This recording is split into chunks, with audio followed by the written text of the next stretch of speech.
when you see my reaction at the end of the game, and you know, it was a horrendous feeling, and the worst probably I felt in football for a long time. Disappointment, gutted.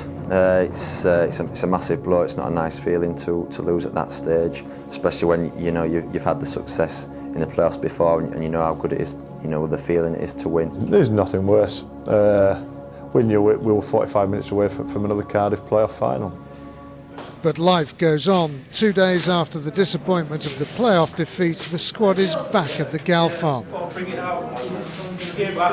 few of the lads in here last day getting their shirts signed and that. We've got Murph and Boothie, Huddersfield legend, still getting all the lads to sign his shirt and things. Never know, it's testimonial. Testimonial, yeah, that's why he's having to get everything signed so he can sell it off next year. A few of the other lads over here, got Clarkey, Makaleski, Young Azza. Go through here, we've got Pavel Abbott sneaking out, he's got his hat on, keeping his head down. Oh, Mark Hudson, we're getting his weigh-ins for the summer. Everyone gets the weigh-ins so that they know what they can put on and what they can't put on next year. Feel of his rug. Got Brandon in the corner, all the lads picking up the shirts from last season, all the home and away shirts, getting them signed and things. Tom Clark there, John McComb. Yeah. Andy Oles have just sat, what is it normally doing? That's his place, watching TV, not doing a lot. Murph's got his new t-shirt on for summer, he's bought his summer holiday clothes. Youngie putting all his boots in his bag for the summer so no one nicks them. For his running, because he'll be flying when he comes back pre-season. Pan down to his feet. Pan down and then the feet. No, keep them feet well off. Keep them feet well off. You have to go and shower with him. Right then. Who's next? Now, for most of them, a holiday beckons before they get back together again in late June for pre-season training. I've got some rights. Who's my least favourite player today? Oldsworth.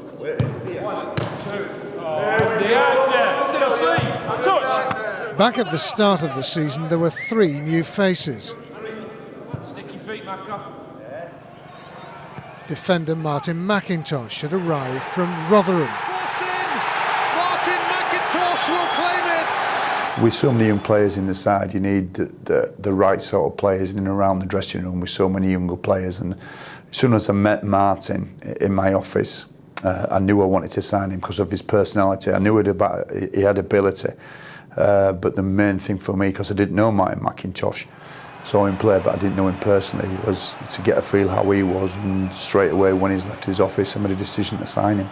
Yeah, I was very impressed by when the manager took me around the club and showed me the facilities, and I knew how it was as a club. It was a very big club, and as I say, I was no hesitation to join.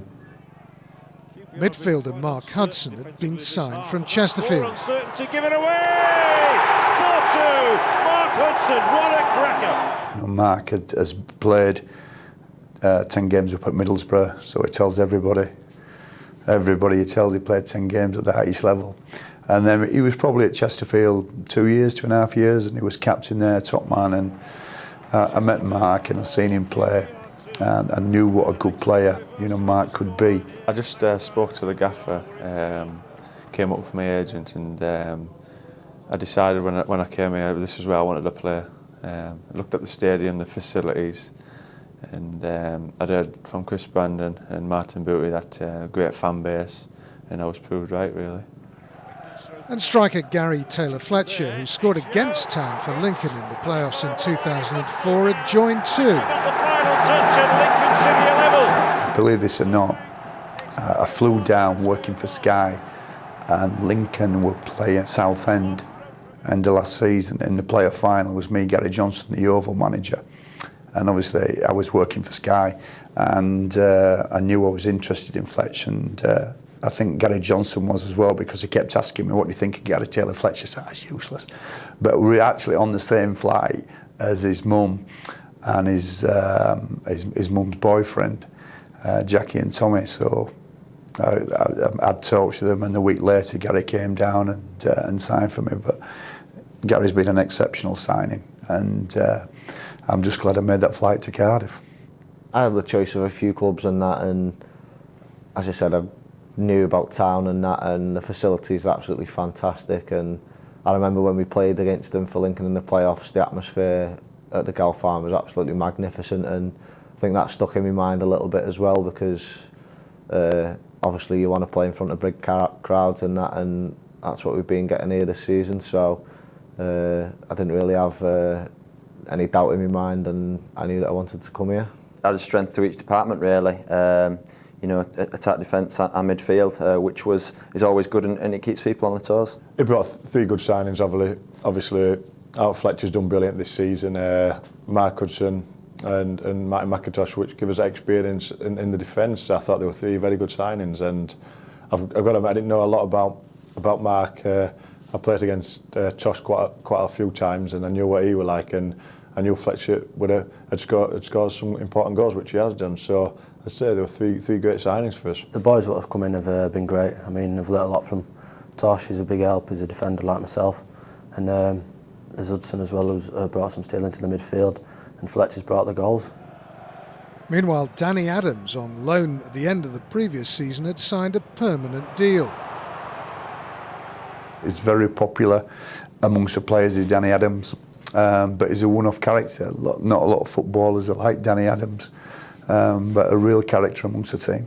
I was delighted, you know, coming to a big club, biggest club I've ever played for, and a team with a lot of ambition. He's quiet. I mean, you've probably seen him on this DVD. He comes across as this big hard man, but he's a little pussycat, really. Gaffer's brought in 3 new signings, and you know, really bulked out the squad, and you know, everyone were looking forward to it. We had a good pre-season. We went to Ibiza, had, you know, a tough tournament there and a tough training regime, and you know, came back looking, you know, to do really well.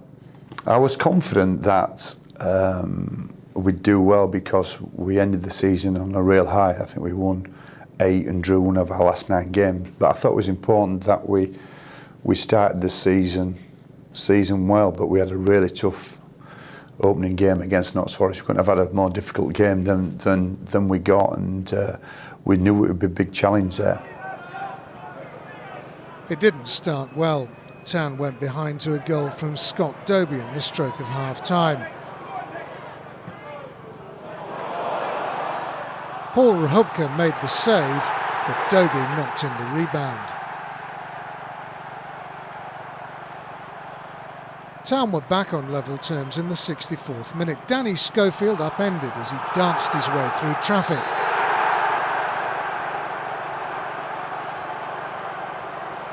Pavel Abbott sent the keeper the wrong way from the spot.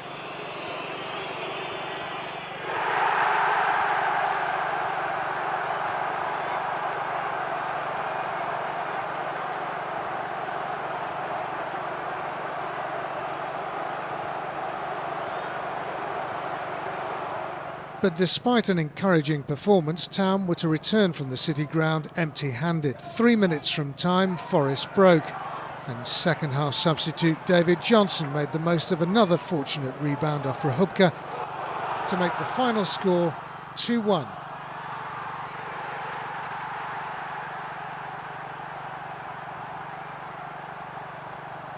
It was a big occasion for us all, a big occasion for Forest, obviously after being relegated. It was important they started the season well.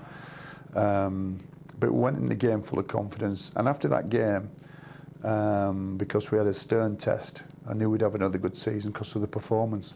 It showed what the league was going to be about this season. Unfortunately, we didn't get the result, but we drew a lot of positives from it. Obviously not winning that game, but we knew the Bristol City game on the Tuesday was an important one. It was a must-win for us. Bristol City were highly fancied, but Town made all the running. Pavel Abbott unlucky to see a long-range shot rebound to safety off the woodwork.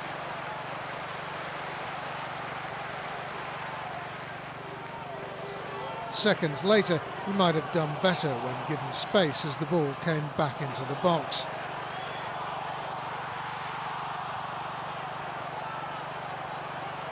The visitors were down to 10 men 5 minutes into the second half. Luke Wilkshire deemed guilty of a dangerous challenge as he fought for a loose ball in the box.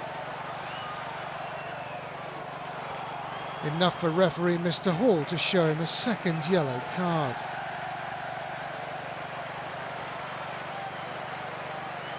It simply confirmed Town's superiority on the night against a side containing former Town favourite Marcus Stewart, who, operating from midfield, was largely anonymous.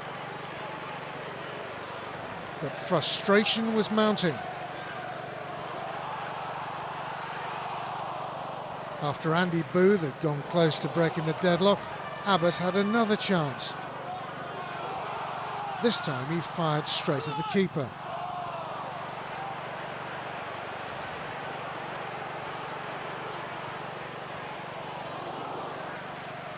It looked as though Abbott's scoring touch had temporarily deserted him as two headers went wide in quick succession.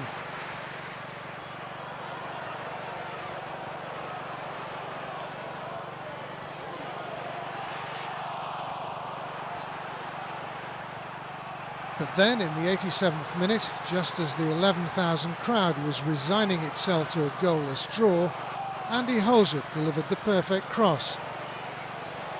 Abbott applied the perfect finish. Town 1, Bristol City 0.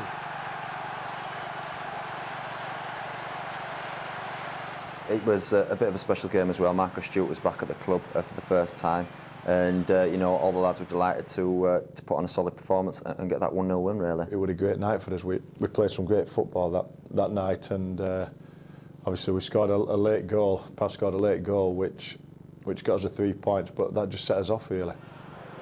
4 days later, Swansea City, newly promoted from League Two, were the visitors and were behind just before the half hour. Keeper Willie Guerre could only parry Danny Schofield's fierce shot. Andy Booth pounced. But the lead lasted just 5 minutes. The dangerous Lee Trundle went down in the box under Nathan Clark's challenge. The referee said penalty, and Trundle got up himself to dispatch the penalty past Paul Rehubka. Just before half-time, Town were back in front. Schofield again caused havoc. His cross was half cleared to Pavel Abbott, who made it 3 goals in 3 games.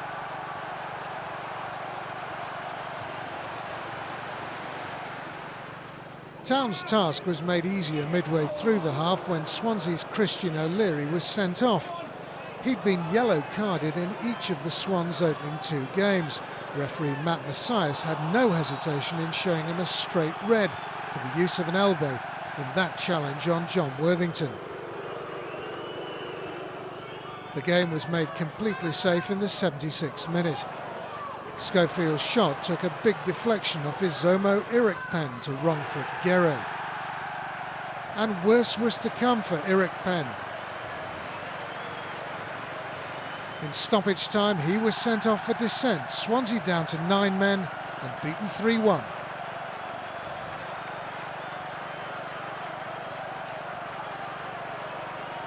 But you look at that Swansea game, it wasn't a particularly dirty game, and it wasn't a grudge match or anything, and the referee probably overreacted to certain challenges, but it was a good, solid home performance, as a Bristol was the week before. We knew that was going to be a difficult game. They'd just come up, and obviously they were flying high. They'd had a good first 2 games, so we knew how important it was to get the point, especially when we'd had 2 back-to-back home games. We knew if we could get 6 out of 6, that we'd be well on his way. And it was a tough game. They came and they got stuck into us, and obviously they had 2 men sent off, and I don't know how many bookings. And we played well. I thought we played very well that game, and I say we won 3-1, and it was a good start and probably a good week. A disappointing start at Roots Hall. 40 minutes gone. Paul Rehubka did well to tip a goal-bound header onto the bar, but Freddie Eastwood banged in the rebound. But Town were level in first half stoppage time thanks to Rehubka's assist. A hefty drop kick downfield and one touch, and exactly 6 seconds later Pavel Abbott had made it one apiece.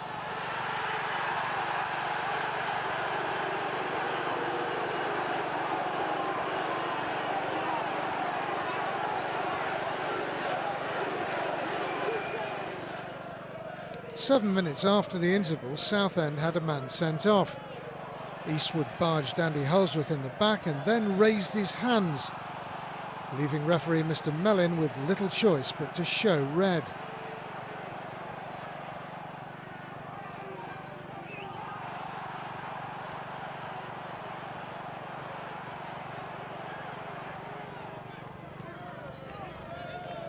After that, Town might have won it. Neat interplay involving Adams, Taylor-Fletcher and Abbott created the chance for Schofield. But his shot found the side netting. Southend won, Town won. Town were drawn away at Chesterfield in the first round of the Carling Cup. It took Abbott only 9 minutes to maintain his sensational start to the season with a pinpoint header. 5 games, 5 goals for last season's leading scorer.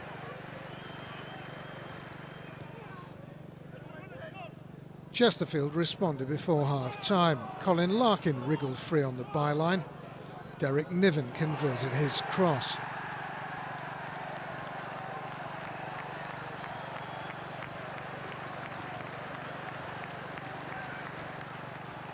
It was Andy Holsworth who played a major part in the goal that restored Town's lead 10 minutes after the break. His surging run put the Spireites' defence on the back foot. His cross was turned in by Gary Taylor-Fletcher for his first goal since joining the club.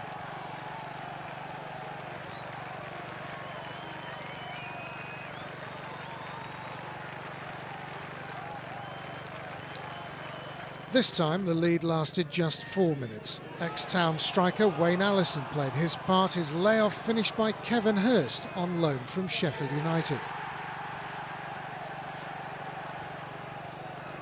But after that the game belonged to Taylor-Fletcher. A kindly ricochet off Abbott saw Danny Schofield race clear to provide a simple tap-in for the former Lincoln striker's second of the night.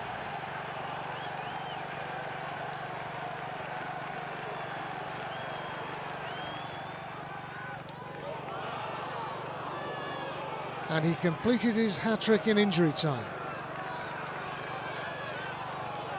Again, Abbott and Schofield played major roles, though whether or not Taylor-Fletcher or a defender actually got the final touch is open to doubt. Judge for yourselves.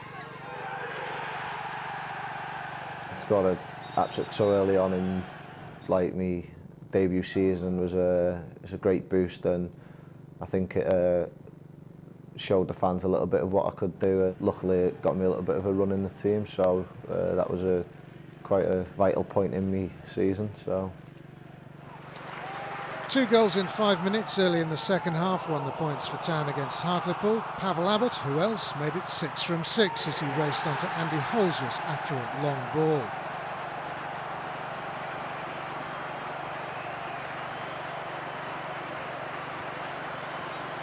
And Abbott's presence then caused confusion in the visitors' defence as they failed to cope with Nathan Clark's deep cross. Danny Schofield sorted it out with his second goal of the season.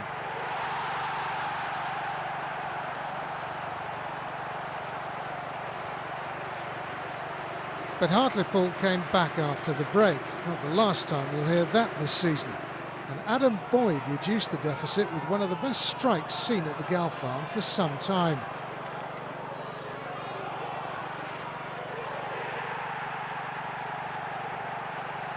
But for Paul Rehubka's save late on from the dangerous Boyd, Town might well have squandered a couple of points. As it was, they ended up 2-1 winners. At the beginning of the season, Doncaster had been tipped to go all the way in League One, but they'd made a poor start with just 1 win from their opening 4 games. 2 long-range strikes from Town's midfield compounded their misery. The first, the season's first, came from Chris Brandon.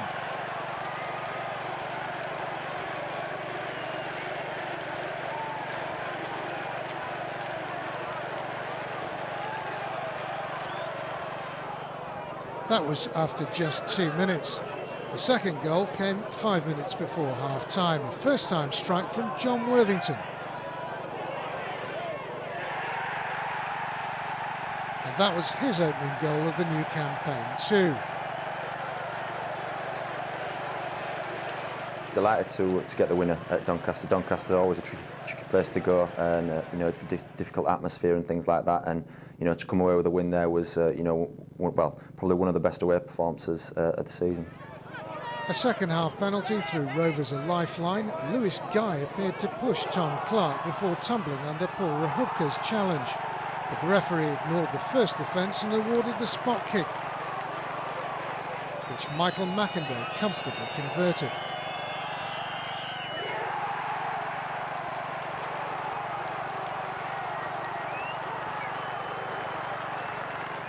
But the home side's revival was nipped in the bud when Guy clashed again with Clark. This time the referee saw it clearly,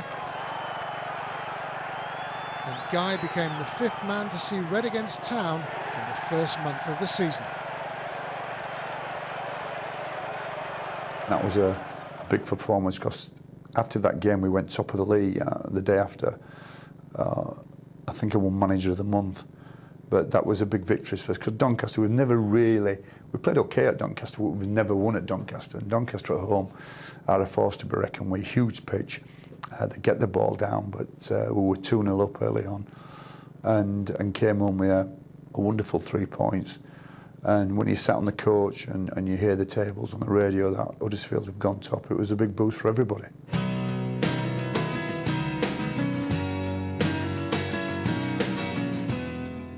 So Town ended the month on top of the Coca-Cola League One table, a point ahead of Swansea. Town's next opponent, Scunthorpe, was 6. They'd go top themselves if they won at the Gal Farm.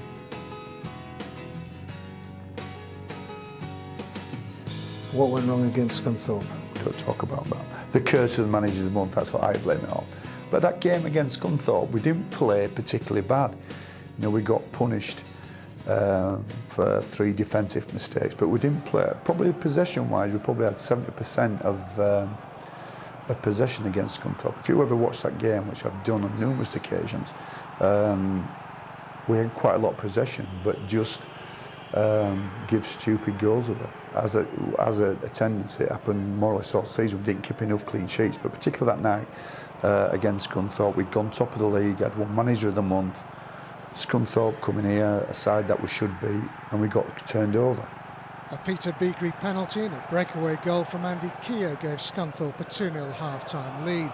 Immediately after the break, Town had the chance to get themselves right back into it, but Taylor Fletcher squandered the opportunity.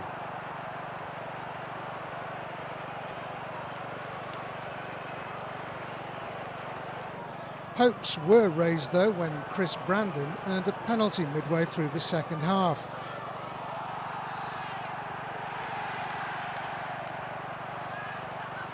And Pavel Abbott sent the keeper the wrong way from the spot.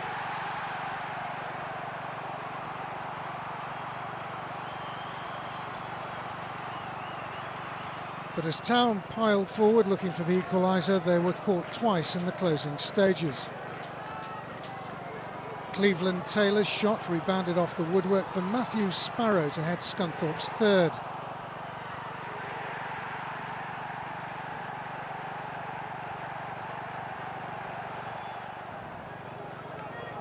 And from another quick break, Keogh rounded off a dismal night, heading home from Billy Sharp's cross in the 83rd minute.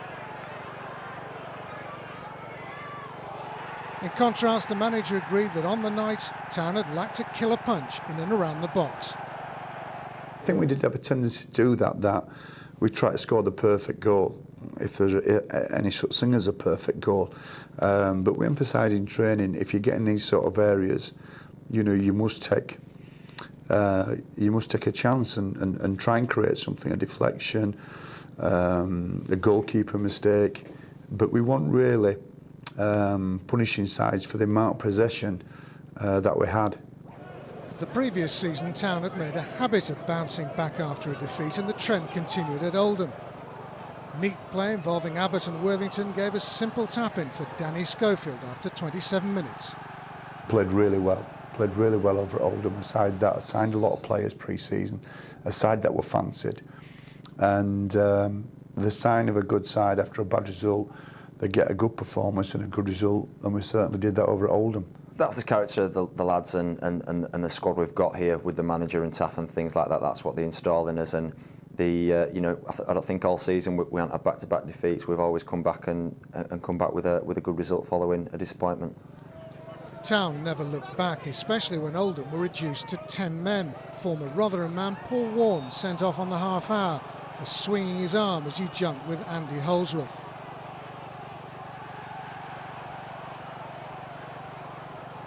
And 2 goals from Taylor Fletcher wrapped up a thoroughly satisfying trip across the Pennines. Yeah, the first one was a bit controversial because I don't know if it's come off my head or the lad's boot, but I know I got a few scratches down my face to prove that it was there or thereabouts. Luckily I scored 2 that day. The second one was one of my best goals of the season, little 1-2 with I think Pav or someone, and managed to tuck it away, and it was a big win, especially to go to Oldham, which is always an hard game, and to get the 3 points was a big boost for a lot of the lads. Brentford were another side well fancied at the start of the season, and they justified their billing as they took the lead at the Gal Farm midway through the first half through ex-Brentford striker Isaiah Rankin. But Town was soon back on terms, thanks to one of the best goals of the season.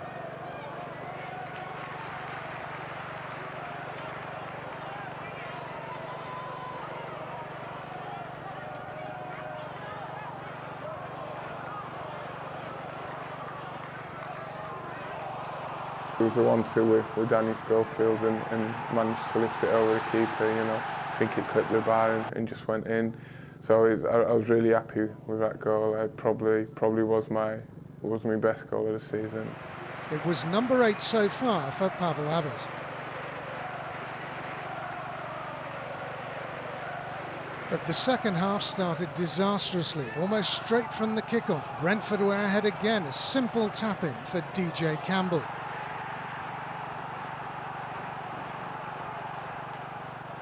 Town's cause appeared hopeless when, with 10 minutes to go, Tom Clark was sent off for a second bookable offence.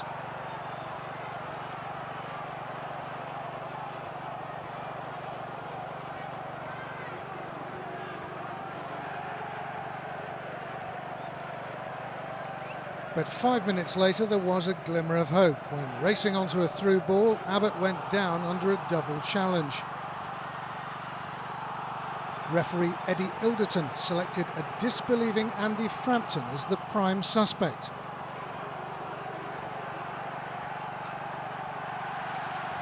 I was subbed that game. I think I'd been injured for a couple of weeks, and I'd come on the bench and we're 2-1 down, and with about 30 minutes to go and the gaffer threw me on, and it looked like we'd finished there. 90 minutes had gone. I can remember the fourth official putting the board up for about 4 or 5 minutes of extra time, and then Danny popped up with a great goal, which unbelievable really. Would have been happy with the draw from the position we were.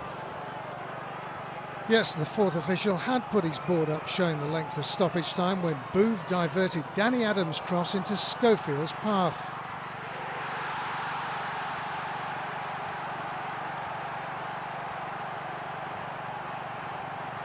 Then, with just seconds left, Nathan Clark trotted across to take a throw-in. He was a great player, Clarkie, but his throws come in handy as well, especially late on when we know we've got to get it in the box, and he put an absolute great throw in perfectly, and I just rose above everybody and just managed to get a flick on it, and it was a great feeling seeing it go into the far corner of the net. Those who'd remained in the ground had their faith rewarded.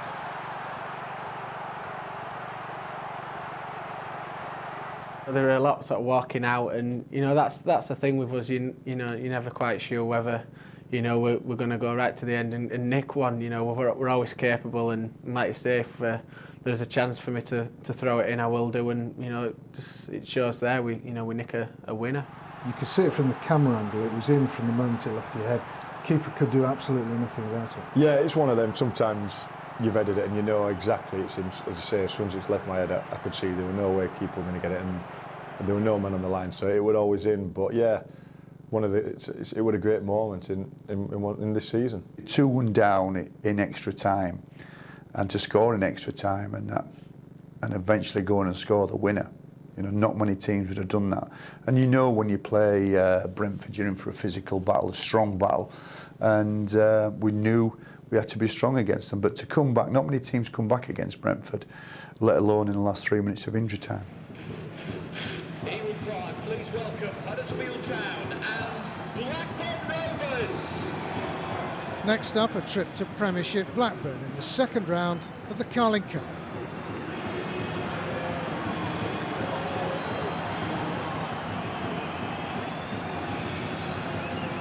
A terrific occasion at Ewood Park for Huddersfield Town. The ground very noisy but far from full, mainly because an awful lot of people have been stuck on the motorway behind an accident, particularly Huddersfield Town supporters. Craig Bellamy plays alongside Paul Dickoff tonight, the first time all season that Mark Hughes has started with two strikers.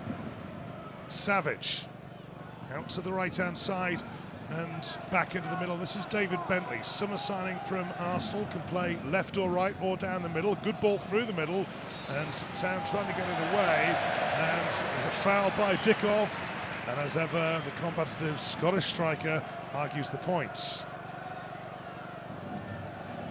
Well, there was one, if not two fouls in there.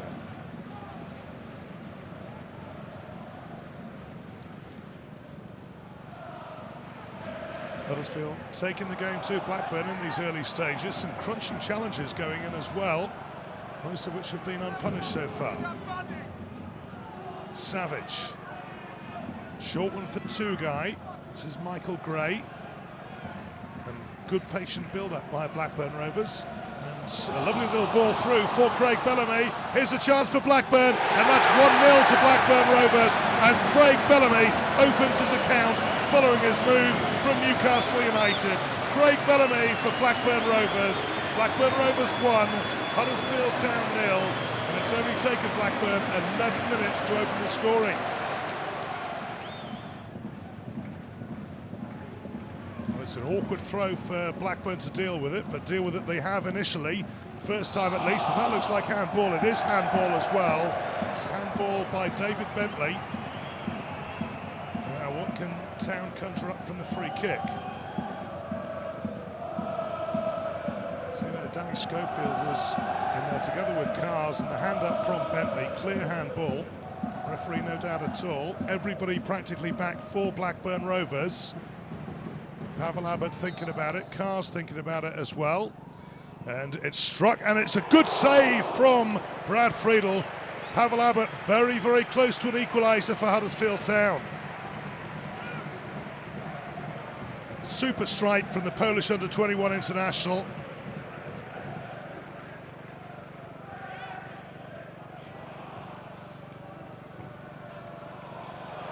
Now, Huddersfield have won the ball back just inside Blackburn's half. A promising move. Now, coming forward just outside the area, decent effort comes in, but always off target from Pavel Abbott. He's claiming the corner, but I think that's rather ambitious to claim that the keeper got a touch on that. Some good movement. There was a challenge on him by Tugai. He couldn't take the ball off, but it did just enough to put him off his stride.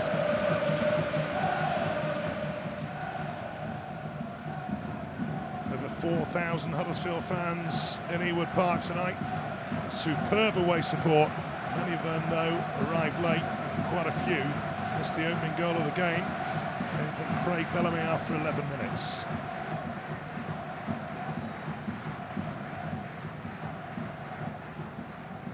Peter Jackson thinking there's still very much in this game, only one goal in it, and it's a very strong Blackburn Rovers lineup, so he'll be pretty pleased, I would have thought, that there is only one goal difference at half-time, and anything can happen in the second half. Nice little build-up now from Huddersfield. Good effort comes in from outside the area, and it was a super strike by the captain Worthington, but just over the bar. Well, what an immediate kind of response that was from Huddersfield Town at the start of the second half. If that had gone in, it really would have been game on. Lovely strike by Worthington. Good build-up, knocked it around well, just outside the area. Abbott with the final pass, Worthington with a strike over the bar. Hinkie thought the move deserved a better finish than that. Emerton now for Blackburn Rovers, who are leading by a goal to nil. Looking around for options. This is Michael Gray, who does like to get forward. And that's a foul by Chris Brandon. Referee in no doubt whatsoever about that. Chris Brandon is going to get a bit of a lecture. Claims he's innocent. Free kick then to Blackburn Rovers. Plenty up for it. Swung in, and the header is palmed away. What a super header that was by Brad Emerton. And Paul Rahubka low down to his left-hand side after the free kick was swung in. So many in there, and it came over the top of a number of players from Brett Emerton, and Rahubka equal to it. More defending to be done from the resultant corner, though. So many bodies inside the penalty area. Bentley with the delivery. Kishnishvili has put Blackburn Rovers 2-0 up. An hour gone, and that could very well be Blackburn Rovers into the third round of the Carling Cup. The Rovers fans seem to think so. It's the Georgians' first goal for the club since his move from Glasgow Rangers. Blackburn looking imperious now, looking for a third, and there might be a third. Bellamy into the middle, Dickov! He should have done so much better, and that really would have sealed the place in the third round of the Cup. Well, Bellamy can afford to smile about it now. He cut onto the edge of the area. Great delivery in. Dickov, well, he was always stretching for it, slightly in the wrong direction. So 2-0 down, and a double change required by Peter Jackson. Andy Booth is coming off. The first sub is Gary Taylor-Fletcher, who got the hat-trick at Chesterfield in the last round. That got down this far. Mark Hudson is also coming on, and he replaces Danny Schofield. Well, it's a big ask to try to turn this around in the space of, what, less than a quarter of an hour or so. But funnier things have happened. And also number 11, Rahubka with the long kick. Blackburn have got it clear, but only by a few yards, and Town get it back again. Now here's Gary Taylor-Fletcher. He's only just come on as a substitute. Good first touch. Brandon rides a challenge. Still Brandon. Abbott wants it. Abbott's got it, and there's a goal.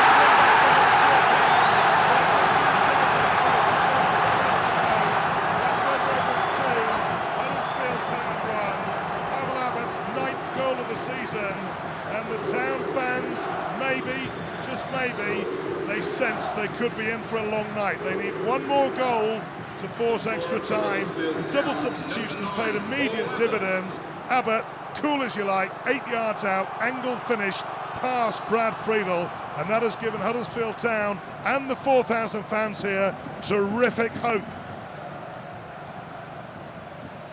Well, it's a balancing act now for Huddersfield. They know they need another goal, but they can't leave gaps at the back. Blackburn trying to exploit that now. Here's a chance for Pedersen. Well, he connected well enough with it, but not really too much power. And Rahubka, a fairly comfortable save.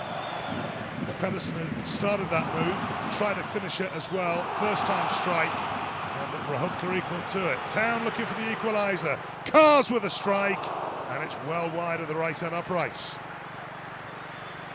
Tony Cars, a former Blackburn player, never actually got to play in the first team. Spent a year here following his move from Bradford as a teenager. How he would have loved to find the back of the net. Maybe, just maybe, he might have done better if he'd picked out a teammate rather than going for goal himself. Blackburn win it back inside their own half. Forward from Pedersen, and this is a chance for Bellamy. Bellamy around Rahubka, and Bellamy has surely sent Blackburn Rovers into the third round of the Carling Cup. Bellamy's second of the night, and Blackburn Rovers is third. It's Blackburn Rovers 3, Huddersfield Town 1, and Mark Hughes' policy of playing two strikers from the start for the first time this season has reaped dividends, with Bellamy getting his first 2 goals, and there will be many more to follow for Blackburn Rovers. It's been a good effort by Huddersfield Town, but ultimately Premiership and international class has told. Well, Peter Jackson knows it's probably all over now. They need 2 goals to force extra time. It's a decent enough effort, tipped over by Brad Friedel. Pavel Abbott looking for his second of the night, but time is ticking away. They did well to dig it out between 2 defenders. I think Friedel always had a good view of it, though. Well, Blackburn sitting back and allowing Huddersfield to come forward because they know that Town have got to score twice in the last couple of minutes if they're to force extra time.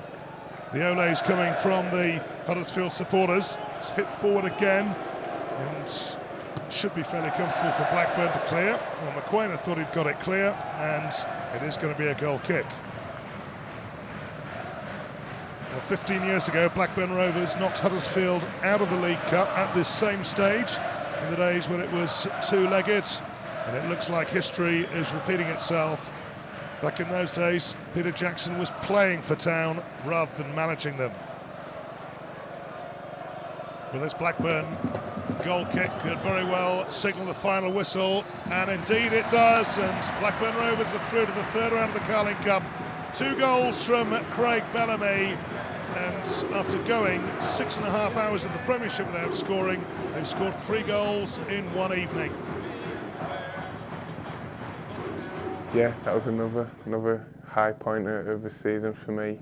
You know, scoring against a Premiership club, you know, and against a keeper like Brad Friedel I was really happy with that. It was for me a big achievement. Blackburn have done really well this season and showed what a top side they are. And it was great for the lads to be able to test their wits against you know, top quality players, you know, likes of Bellamy and things, who were world class players really. And I didn't think any of the lads let themselves down, and you know, and it was a very pleasing night for us. I think after that game, that's when their run started. Blackburn, the week before they played Newcastle, they got booed off, they got beat. And I always tell my players, when you go to the likes of Blackburn and Chelsea and Premiership clubs, you might get that another opportunity for another couple of years. But it's important when you go there that you can come off the field knowing that everybody has done themselves justice. I was really pleased with them. You know, remember we're playing against Premiership international players, and we came off and we gave a really good account of ourselves.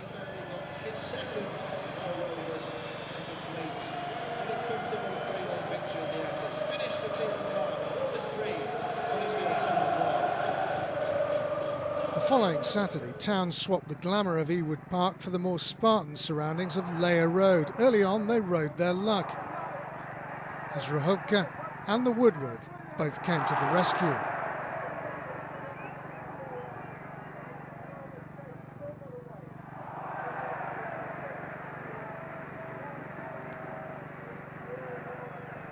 But the Terriers had their moments too in the first half. Twice Andy Booth went close with trademark headers.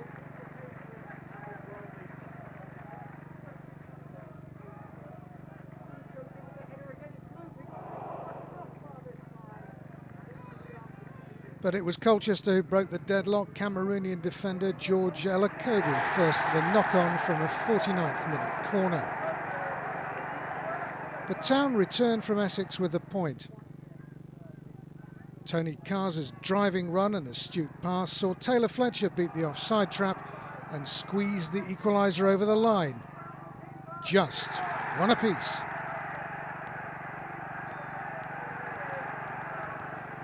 A crowd of 10,500 turned up at the Gal Farm the following Tuesday night for the visit of Tranmere, who despite many pundits' predictions were languishing towards the bottom end of the table.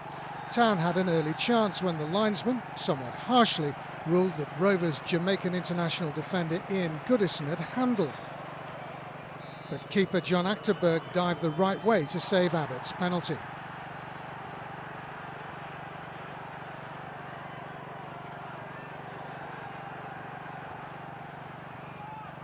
The frustration only increased as Town mounted attack after attack.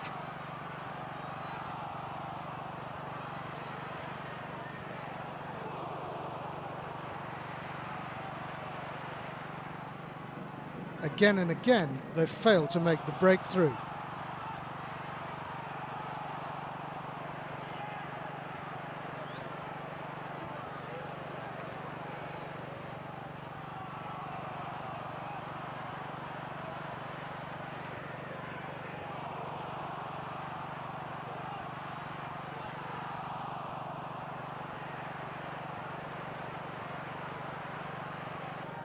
When at last it came late. There were just 3 minutes remaining when Mark Hudson's cross found its way across the box to Danny Schofield, whose finish left Achterberg flat-footed. Town 1, Tranmere 0.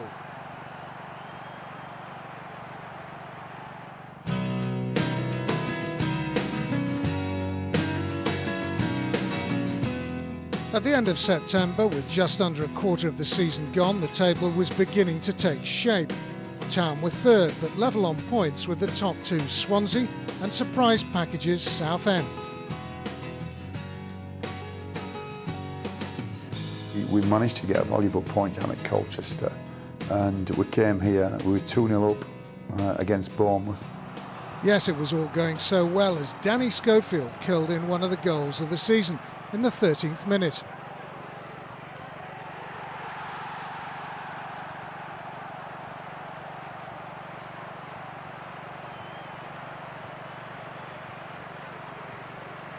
Seven minutes later, it was 2-0.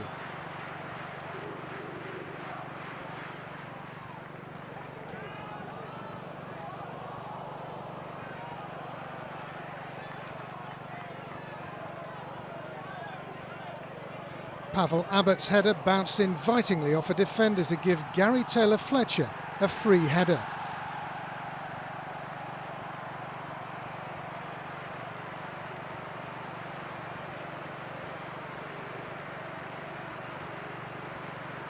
Another before half-time would surely have seen Bournemouth dead and buried, but Gareth Stewart denied Abbott the third.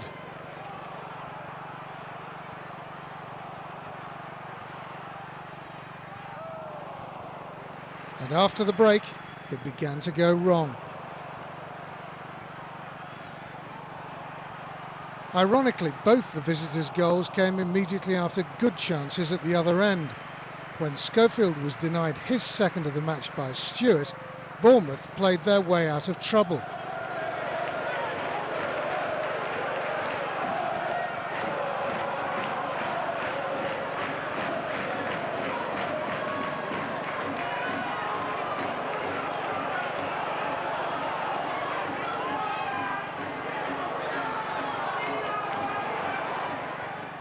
Andrew Sermon skipped away from Danny Adams and was then blocked in the box by Tom Clark. James Hayter made no mistake with the penalty. Worse was to follow. Chris Brandon couldn't make the most of a one-on-one with the keeper, and seconds later it was déjà vu.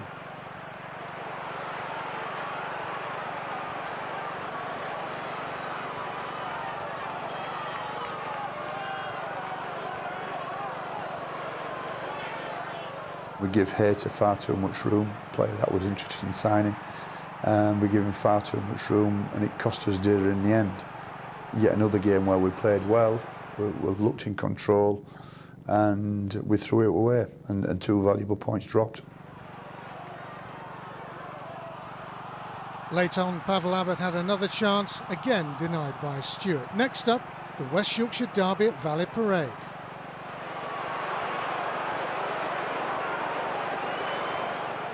I mean, you look at the fixture list and the fans will probably look for next season. The first game they look for is a Bradford City game.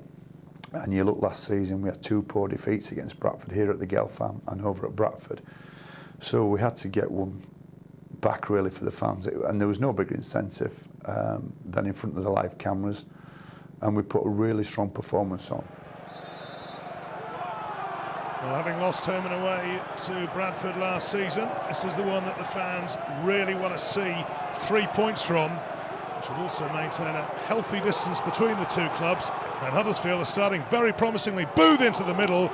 It's cleared away, half cleared away, and still Town come forwards. Well, it's the Huddersfield fans making most of the noise so far. Adams on the left-hand side, he can send in a good cross, 3 underneath it, and at the far post it's headed away by David Wetherell, but still not out of the area, and Huddersfield have launched an all-out assault on the City goal in the opening minutes. Promising, very promising. Free kick edge of the area, no, says referee Tony Leake, and says Claridge, who, well, he was probably playing football when some of the Town youngsters were still in nappies. A cool head required in such situations. Well, Bradford's turn to come forward. And, strong challenges going in, but again, no free kicks given. Bobby Petter with a strike. Well, he had to really dig it out with that left foot. Got it on target, but no real problems for Paul Rahubko, who's launched it immediately down the far end, looking for Gary Taylor-Fletcher, inside the area as well as Booth, and that's wide. Well, what a start to this West Yorkshire derby. We could have had a goal at either end inside the opening 90 seconds. It was a clearance from Huddersfield that came to Booth. He got to it, to his own clearance, or his own ball forward, but left foot half volleys, maybe not Andy Booth's speciality. This is Cars, back at the club where he started his career as an apprentice many moons ago, and Hudson with a chance from the edge of the area. He's put it wide. I think probably Russell Howarth would have had it covered if it had been on target, but it's been a rip-roaring start to this game. We could have had goals at either end in the opening few minutes. As it is, it's still 0-0, but not for the want of trying. It was my first game back from injury, and we played well that night. It was a great atmosphere at Valley Parade, and we took a load of fans there, and they were fantastic. This is Cars, finds Taylor-Fletcher, and Wetherell with a challenge, and it's a free kick. Well, there have been more obvious-looking free kicks that haven't been given tonight, but Tony Leake has decided that was a shirt tug by David Wetherell on Taylor-Fletcher. Cars comes across to line at the free kick. A few coming forward for Huddersfield from the back. Bradford getting as many back inside the area as they can. And Tony Cars has been told by the referee to wait for the whistle. Hudson has joined him as well. And it's going to be Mark Hudson to take it. And it's in! My word now, did he really mean that? They all count anyway. Huddersfield are 1-0 up. We've been playing 21 minutes. Mark Hudson has got the first goal of the night. He's also got his first goal for Huddersfield Town. He'll probably claim that he meant it, but I'm not so sure. We went 1-0 up through Mark Hudson's fantastic goal, which he said he meant, but it didn't mean. I'm saying it was a shot. The lads will disagree with me, but I sort of seen a keeper come off his line to come for the cross, and changed my mind last minute. In the top one. It was very nice from the first goal. Town deservedly in front. They've been the better of the two sides so far. And they've got another free kick. It's a foul by Mark Bauer. Again on Taylor-Fletcher. Free kick earlier. And Taylor-Fletcher led to the goal. Cars with a delivery. It's a good delivery towards the back post. And it's gone just wide. It was a very, very good shout. Murphy had crept in at the back stick, and super delivery yet again from Cars, and Murphy couldn't control the direction of the header.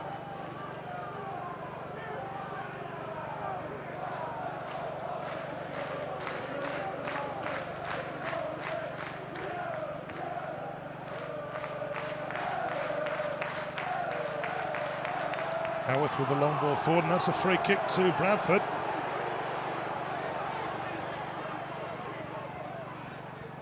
Well, the arm by Murphy was all over Andy Cook there.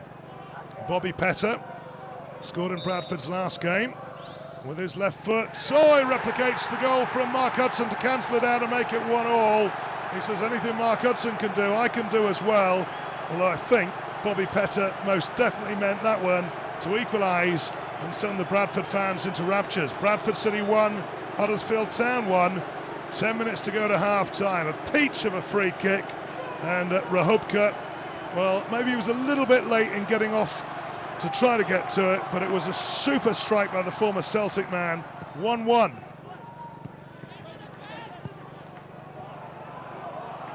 Well, Huddersfield still much the better of the two sides. They've got a corner as well. Put out a play by David Wetherall. One of the few players still at the club from the Premiership days. Clark and Murphin have come up from the back for it. Cars with a delivery. It's a decent delivery. It's cleared away though, not terribly far, and eventually Bradford do get it clear up towards halfway. They might have a break on. Kadamatri couldn't get to it quickly enough. And here come Town once again. Cars from the left-hand side. Swings it in. Good header from Booth, and a good save from Russell Howarth. Terrific spring here from Andy Booth. Really got above the defender there. And Howarth, well, maybe the save was more comfortable than it looked on first showing. Still 1-1 between Bradford and Huddersfield. Town very much in the ascendancy. Gary Taylor-Fletcher takes on Edgehill, gets past Edgehill into the area, tees it up, here's a chance, oh, it's ballooned by Tony Cars. He should have done so much better, and he knows it. Against the club where he started his career, super work on the left-hand side by Gary Taylor-Fletcher. He put it on a plate for him, and Cars, the impeccable left foot, let him down on that occasion, and it stays Bradford 1, Huddersfield Town 1. Will he be smiling about it later, or will he be ruining that miss?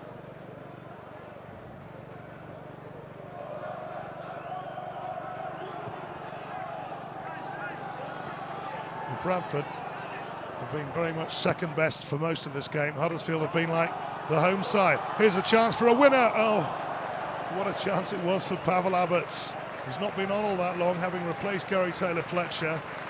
Maybe he's just not quite into the pace of the game yet. He was onside, took it down well with the first touch. The second touch, though, well, he won't want to be seeing that one too many times again.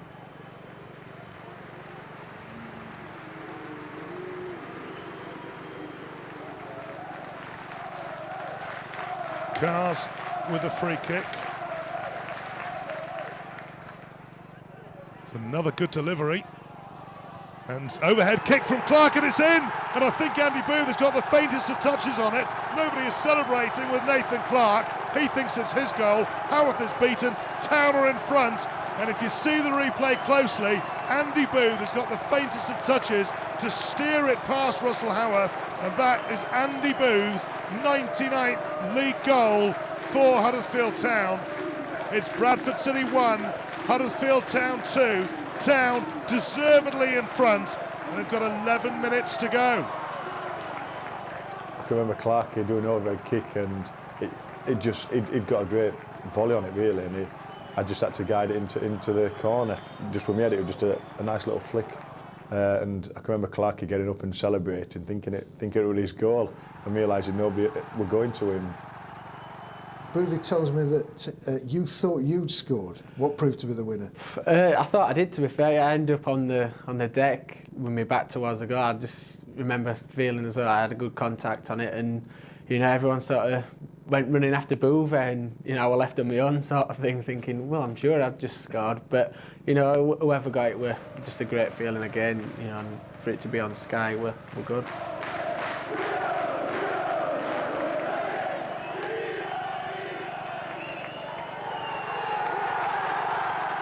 Yeah, that was a massive game for us. I mean, not just ourselves, as fans as well.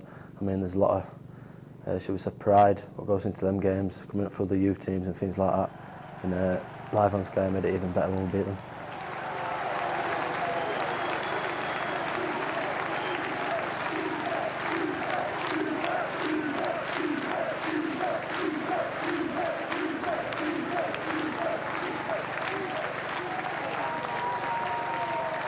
That was special, and I'm sure it was special for the fans as well. I mean, for me especially, I was delighted with that result, and that was definitely one of the highlights for me in the season. To go to Bradford and win 2-1 after the disappointment of last season when we lost there. and things. You know, it was a great night, really.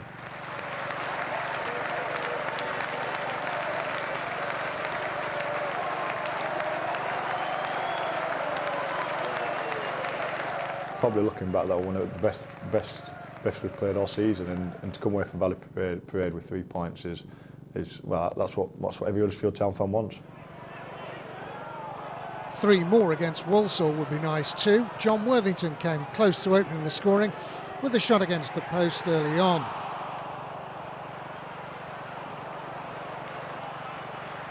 The opening goal wasn't long in coming though.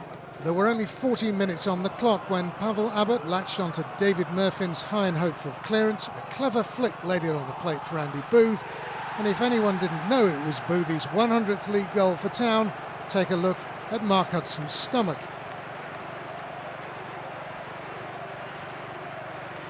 Walsall levelled it up just after the half hour. Paul Smith somehow back-headed a free kick past Paul Rehobka. But Town were ahead again by the break. Nathan Clark's raking crossfield pass found Danny Schofield. He turned his man inside out, and Abbott timed his run to perfection to turn in the cross.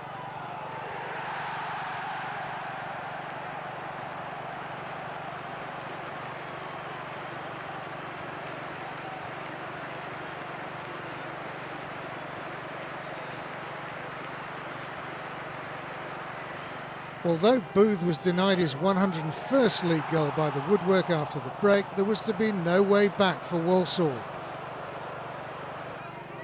Abbott flicked in a third 12 minutes from time.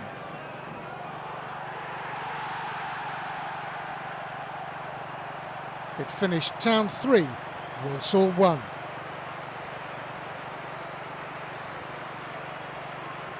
Despite a midweek exit from the Football League trophy, 2-1 at Boston in midweek, the Terriers and 2,000 travelling supporters set off down the M1 to Chesterfield the following Saturday with high hopes. Just like the earlier Carling Cup encounter, it was a high-scoring game, but this time Town were on the wrong end, 3 down by half-time. After Wayne Allison, the chief, had opened the scoring against his former club, Paul Hall, who was to become a real nuisance for Town later in the season, curled in a second.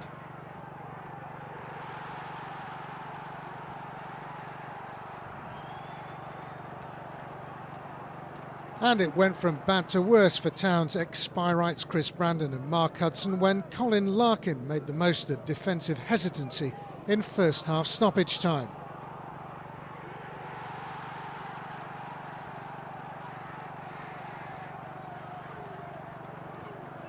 "3-0 down at half-time.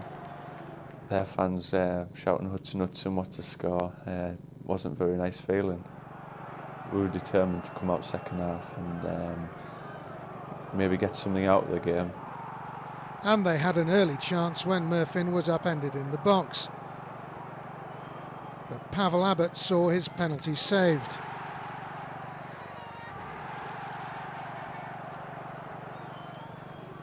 There were just 10 minutes left when Hudson scored what looked like a consolation goal.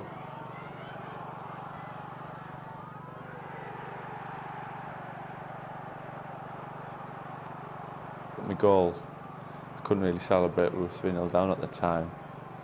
But hopefully from a personal point of view, I enjoyed it. Any hopes of a Brentford-like comeback were surely dashed when Murphin tangled with Colin Larkin.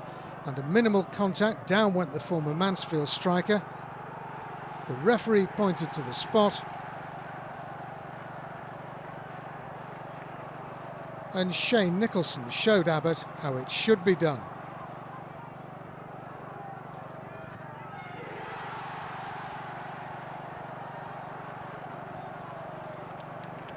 (4-1) with only 5 minutes plus stoppage time left, but Town improbably conjured up 2 more goals from John Worthington and Andy Holsworth to leave Chesterfield hanging on for the points.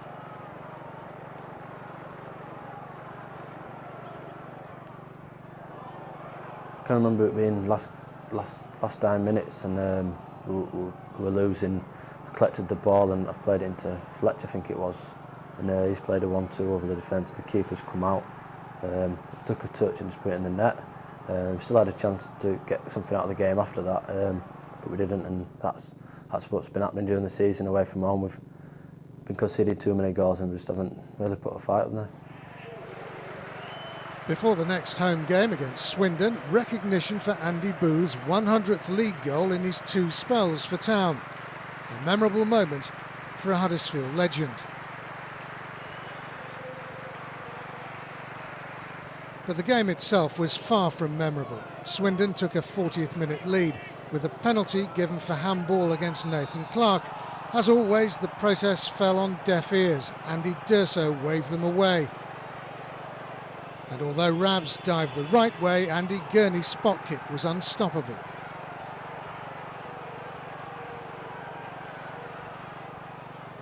Town were level early in the second half when Andy Holsworth picked out Chris Brandon's run with a perfect pass.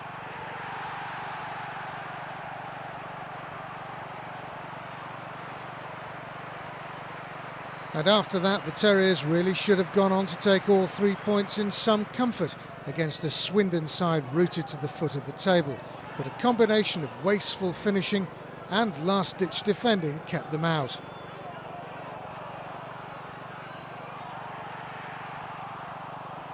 It finished in a disappointing 1-1 draw.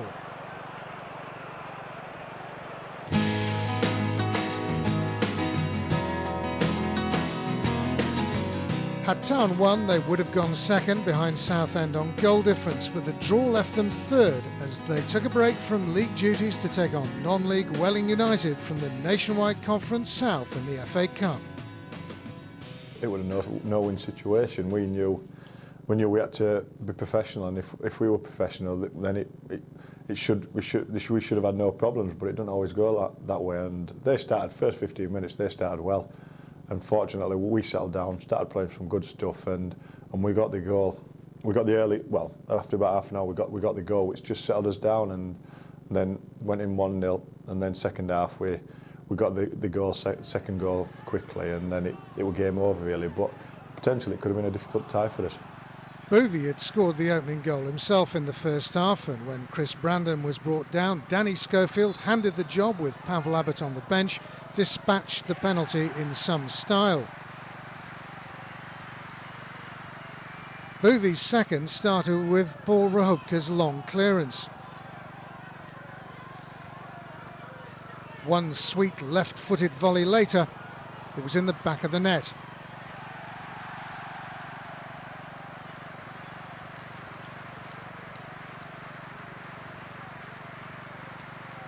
After that difficult opening quarter, Town had shown up the gulf in class as they spread the ball wide across the Gulf Arms open spaces.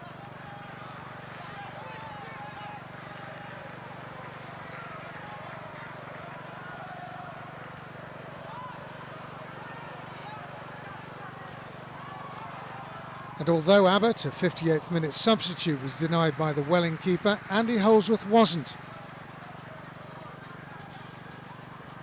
An expert finish after good work by Schofield down the right.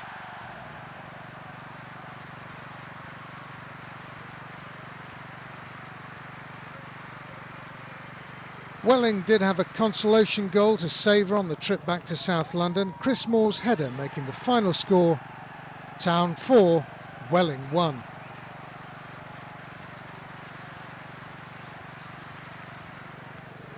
Back in the league the following weekend, Town themselves embarked on an even longer trip than Welling down to Yeovil, and the travelling fans who'd gone as well were rewarded with 2 first-half goals.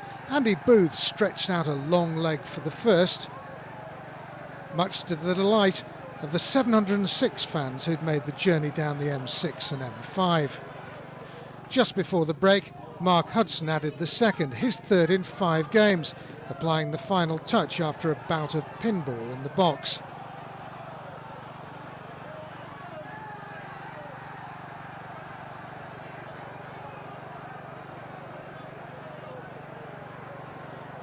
Yeovil's only reply came just after the interval, but Town held out comfortably enough.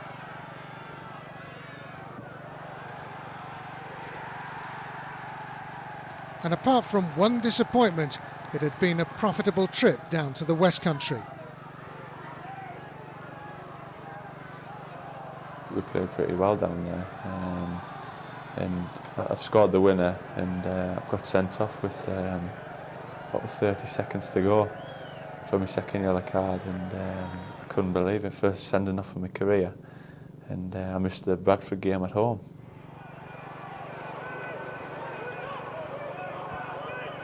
Town pressing in the early stages, looking for a quick double over Bradford. There might be a chance in here. Oh, it's into the side netting from David Murphy. Well, it was a good header from the young defender. He's not known for scoring his goals. He had plenty of time there, no marking on him whatsoever. Just wonder whether the sun is causing some problems for one or two of the players. Beautiful sunlit day at the Gal Farm. Town fans would find it even more beautiful if they could get a goal. There's a chance here. Taylor Fletcher is just over the bar.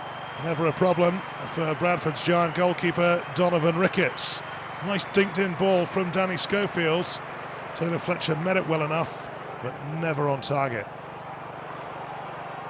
Well, 6 weeks ago at Valley Parade, it was a super game between these two sides, which Huddersfield deservedly won, and Bradford looking for quick revenge. Danny Cadamartri is through, but he's blocked by Rahubka, and the ball will ricochet loose towards Danny Adams. This is Cadamartri, being closely tailed by Holdsworth, but he's got away from him, and he's still going as Danny Cadamartri. He's up to and into the area, and a brave block by Paul Rahubka. Still 0-0. The game not been as much of a game as it was 6 weeks ago. Mark Bauer trying to do something about that against the post. It's gone behind. That's going to be a goal kick. Good delivery from the free kick. Bauer, deftest of headers against the post, and he himself has put it behind. Cadamartri won't get to that one. Huddersfield looking for the one goal, which might be enough to win this game. And at the moment they can't get the ball into the air. Now they do. It's onto the roof of the net from Clark. He thought he'd got the winner at Valley Parade 6 weeks ago from that overhead kick which Booth flicked in. There, he thought he might have got the winner himself for Town. Bradford outnumbering Huddersfield inside the area. And throws come in, and there's a chance. It's flashed over the bar. Danny Schofield with a real chance. I think Steve Schumacher might just have put it over.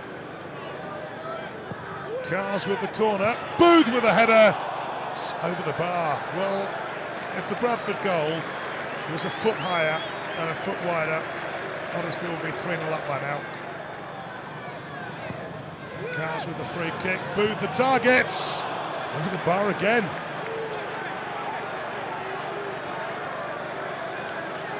There'd been 17,331 at the Gal Farm to watch that West Yorkshire derby end in a goalless draw. There was almost an identical attendance the following weekend for the visit of Nottingham Forest. The fans got full value. After Chris Brandon had gone close with a header, Town took a 20th minute lead. John Worthington's typical crunching tackle in midfield set up the move, which ended with Danny Schofield scoring with an inch-perfect lob.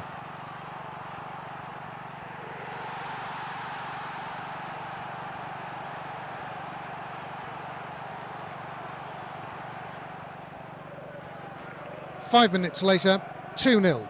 Brandon and Holdsworth combined down the right. Brandon's clever turn created space for the cross. Boothie picked up the pieces from close range. Yeah, I think that was one of our best home performances of the season, without a doubt. It was a great atmosphere and things, and the lads rose to the challenge, and I thought that day we played really well. Over the season, that was probably the best half we've played. The first half of the Forest game was the best we've played all season. And to come in 2-0 where it could have been 4-5 really, we absolutely hammered them. Yes, sit back and admire one of the finest sustained passing movements of the season.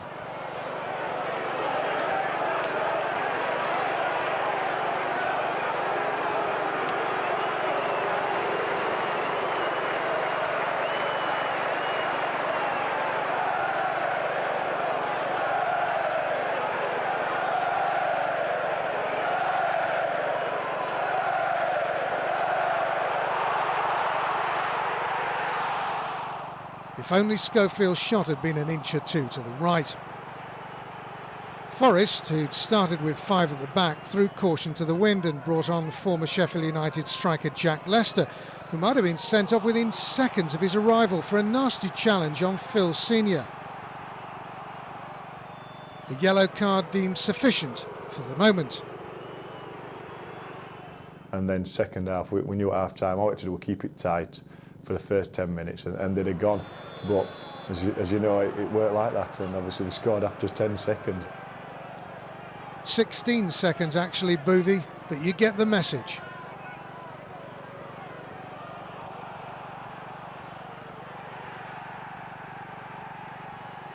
And it was Leicester who scored the goal.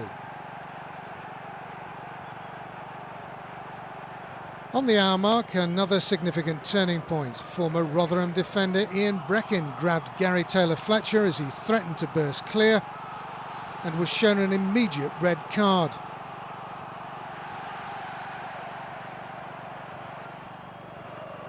He wasn't the last Forest player to see red. Leicester was to follow him. He could have easily been sent off before half time, and I don't know, obviously he'd been ordered to put his foot in and to put himself around, but it surprised me how he did that, because he's not usually like that, and obviously got booked for diving for the penalty, which where I looked like it could have been a penalty, so I think everybody's hearts were in their mouth when that happened. But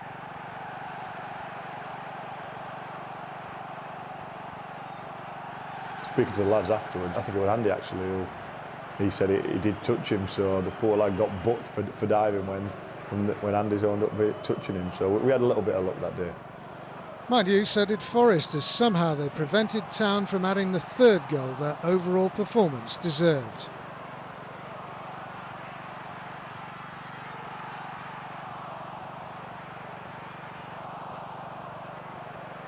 We keep going back to the sending off, and people might remember it for that, but I hope that they remember the Forest game for what a good, entertaining and a good performance it was by Huddersfield.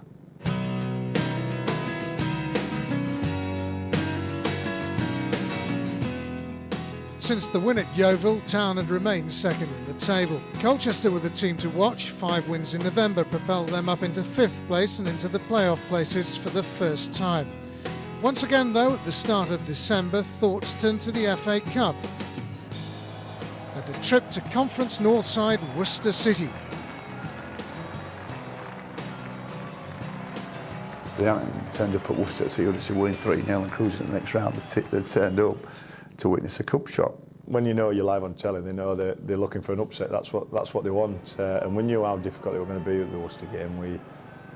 We got there and the pitch weren't the best. It were bobbly, it were wet and boggy, and we knew we were going to be in for a hard game.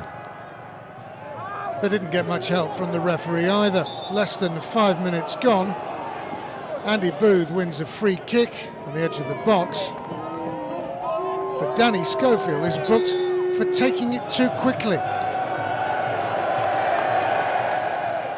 The free kick, never seen how it was daft in my life. He just wanted a quick free kick and he took it, and they weren't talking. All I had to do was just tell him off, give him a little telling off. Towards Andy Booth. Smith is there with him, tracking the run. But Booth has turned in that soggy, boggy area. And Schofield's there too. It's a real old tussle. Schofield into the box, has gone down. I think he's been booked, hasn't he? Well, he's going to have to go here. He was booked earlier, wasn't he? Yeah, he has. He's been booked for diving. Danny's been booked 2 or 3 times this season for diving when the lads every single time he's been taken. I think we've been a bit unlucky really. We could have had 4 or 5 penalties, which in the end may have made a big difference to the season. But unfortunately we didn't get him, and obviously that game, Danny, the lad has touched him. All right, Danny's not a diver, and he never would do. And we're told if you get touched, then you go down in the penalty area.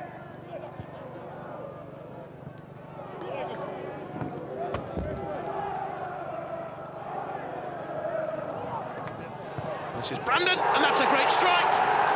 And the game's most dangerous player gives the game its first goal. Huddersfield ahead.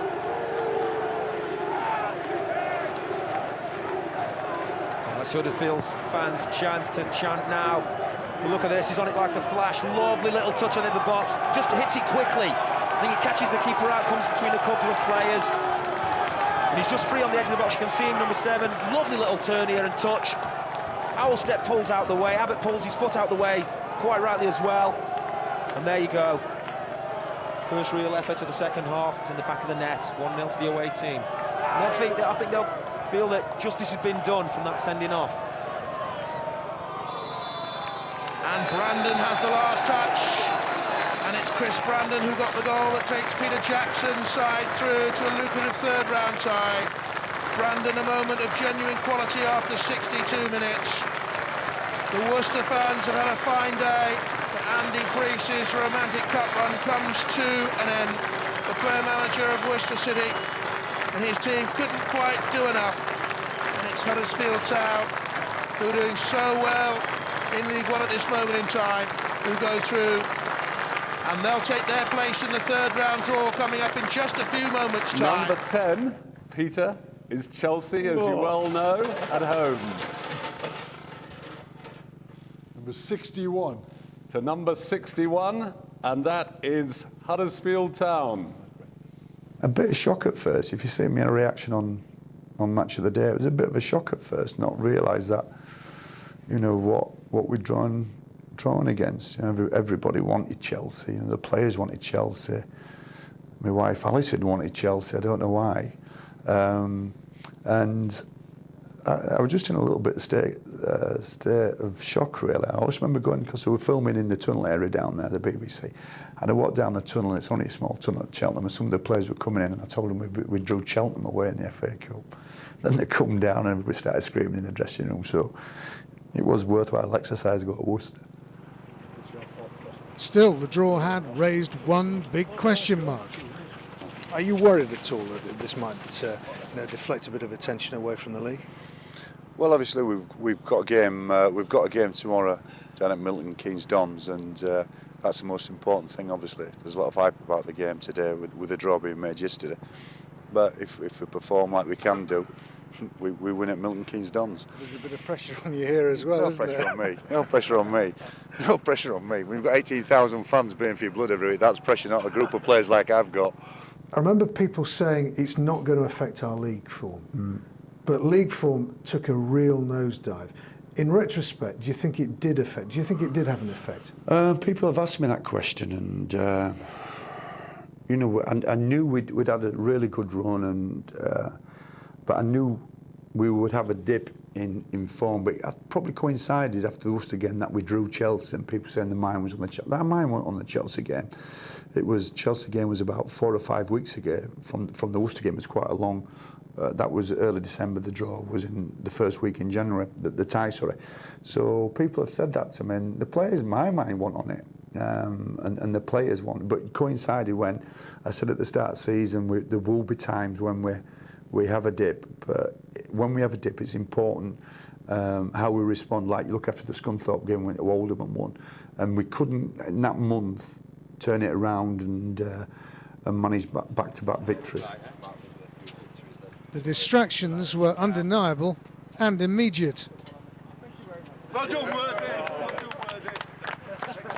Looking back now, at the time we were all saying how focused we were on the league, and we weren't going to let it, you know, distract us from that. But I think the results show that obviously something, you know, was in the back of his minds, that this Chelsea game.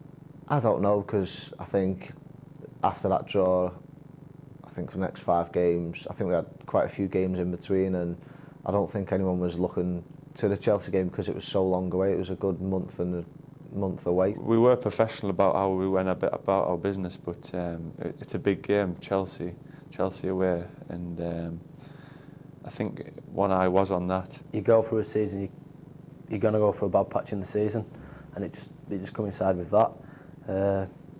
But I wouldn't say it was on his minds, not one thing, no. You've got to look at the results, and it might have had something to it. I personally, I don't think it did. We just had a poor Christmas. nobody would think about the Chelsea game. All right, it was nice knowing after Christmas we had a plum tie like Chelsea, but it was just one of them things. We just went through a bad run, and how hard we tried, we just couldn't get out of it, and everybody linked it to Chelsea, but I don't think it'd have mattered whoever we got in the cup. At first, it didn't seem to make an awful lot of difference as Town stormed into a 2-goal lead down at MK Dons. A trademark turn from Chris Brandon set up the first, an accurate header from Pavel Abbott.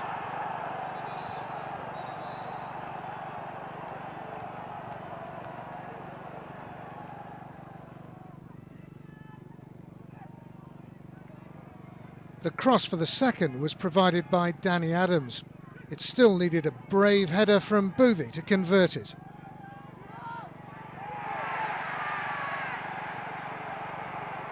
And that should have been that.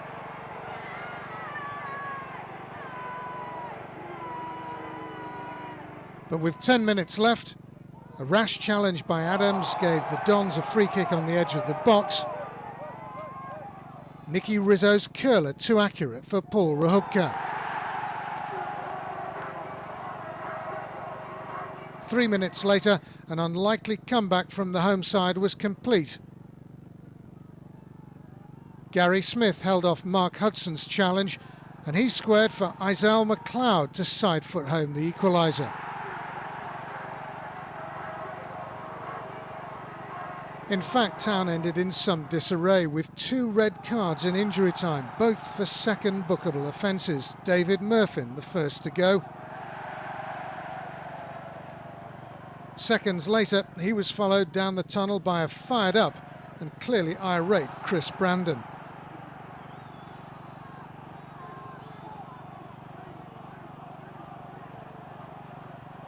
The 2-2 draw must have felt very much like a defeat.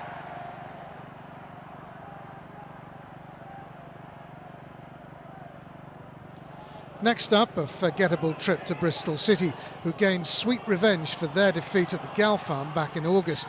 Town struggling from as early as the 5th minute when Scott Murray opened the scoring. Andy Booth went close with a header well saved by Adriano Basso in the City goal. But 10 minutes from time, the points were sealed when David Cottrell took the long route round the Town defence and still managed to find the back of the net. 2 late misses just about summed up Town's afternoon. Nathan Clark's effort provoked disbelief from the travelling fans. And there was still time for Danny Schofield to fire wide as well.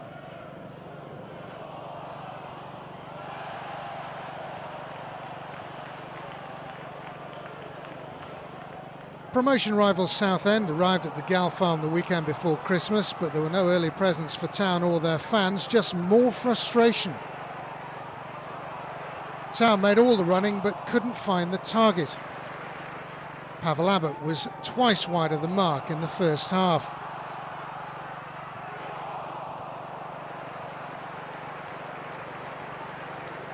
And when Danny Schofield did direct a header on goal, Darren Flahaven was equal to the task. It finished goalless. Town's 3,000 travelling fans almost outnumbered Rotherham's at Millmoor on Boxing Day, but they couldn't cheer the Terriers to all 3 points. In fact, after falling behind to Dion Burton's 8th minute free kick, they feared the worst. It wasn't until stoppage time that Town salvaged a draw. One second-half substitute, Adnan Ahmed, drove the ball into the box. Another, Gary Taylor-Fletcher, supplied the finish. 1-1, relief all round.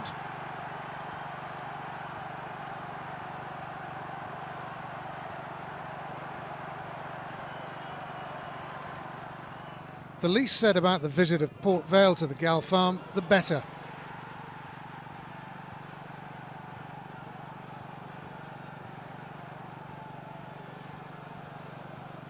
Rubbish. We were rubbish that day, and probably get well beaten, you know. And once again, probably didn't deserve anything. from that game. We looked sloppy at the back, we didn't look creative in midfield, we didn't look sharp up front, and that was a bit of disappointment. All the goals came in the second half, the first two from Leon Constantine.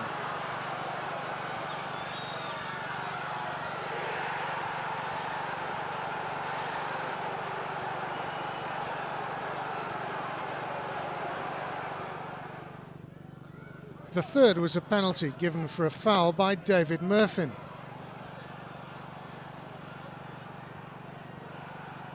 Although the slow motion replay clearly shows he actually got the ball.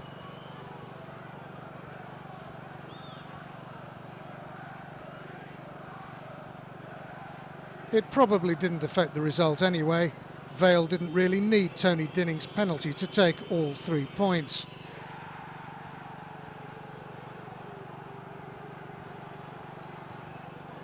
After taking just 3 points from a possible 15, Town desperately needed an improved performance at Oakwell, and they got it. Adnan Ahmed rattled the woodwork early on.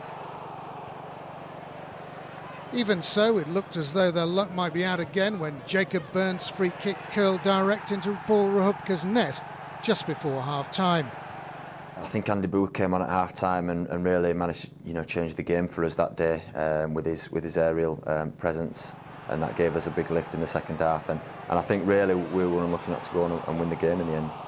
Boothie almost scored with his right foot first, but then from Ahmed's corner he rose to head the equaliser, to the delight of more than 2,500 travelling supporters.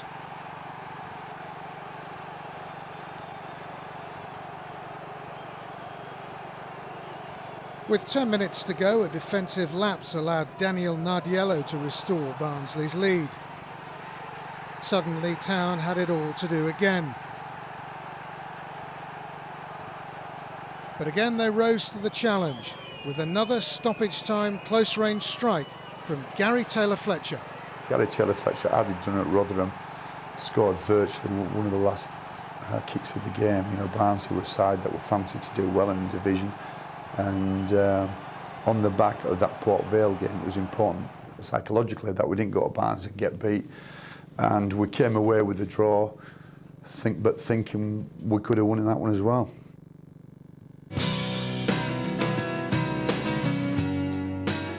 Despite their disappointing December, just 4 points from 6 matches, Town hadn't lost their place in the top 6, largely because no one else had managed to put much of a run together either. Interestingly, the top 6 on New Year's Eve were to occupy the top 6 places in a different order at the end of the season as well. The new year hardly began in style. Another frustrating afternoon at the Gal Farm, another goalless draw, this time against Gillingham. They had keeper Jason Brown to thank for keeping a clean sheet in the first half. They had the pitch to thank in the second. The ball bobbled badly with Danny Schofield surely set to give Town their first win in 8.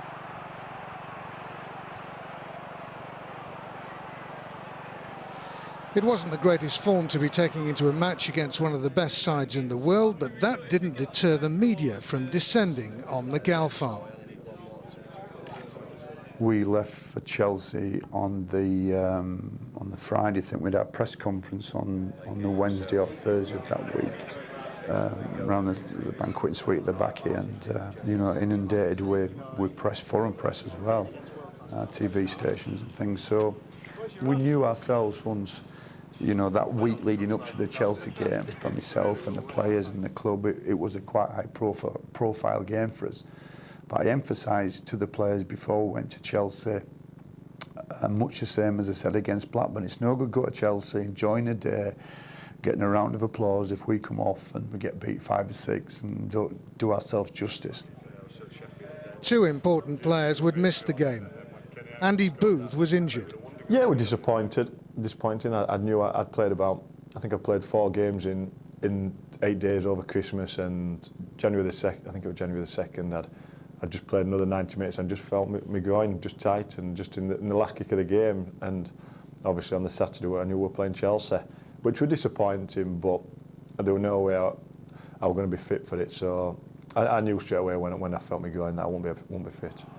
And skipper John Worthington was suspended after picking up his 10th booking of the season at Barnsley. It's a difficult one. I've missed some important games this season, which I'm very disappointed with. And next season, that's something definitely that I'm going to try to curve a little bit. I'm not going to change my game and pull out of any tackles and things, but I think there's certain times when you can be a little bit more sensible about going into certain tackles, and that's what I'll be trying to do next season to stop me from missing these important games really. It's the night before the biggest match of some of the Huddersfield Town's players' lives. We're here at the team hotel, which is the Kensington Marriott, and tonight we're just going to have a word with a few of the boys and see how they're feeling.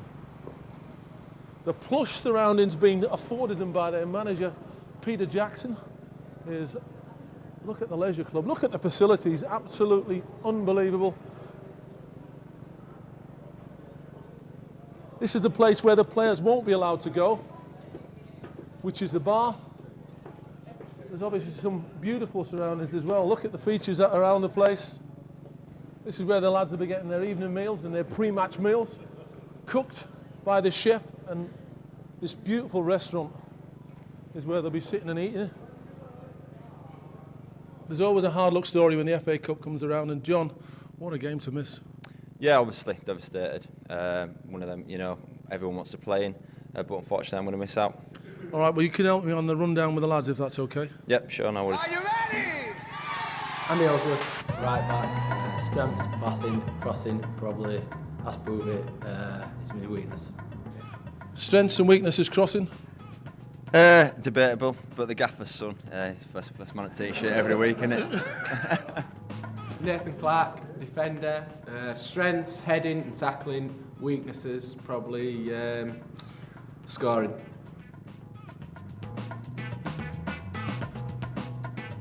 Chris Brandon, right midfield, backbone of the team. Strengths, heading and tackling. Weaknesses, the hairstyle. He must be the main man tomorrow then. It sounds like it, doesn't it? Big problem with hair loss as Chris Brandon. He's got a real phobia about his hair, but he's they call him. They say he's a bit like a bottle of pop, fizzes all over the place.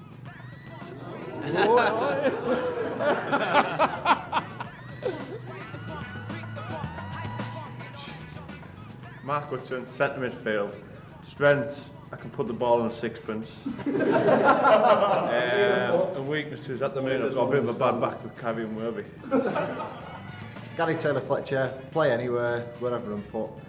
Strengths inside a 6-yard box, weaknesses anything outside. Adnan Ahmed, centre midfield. Strengths, I'd say passing and shooting. Weaknesses, timing of the tackle.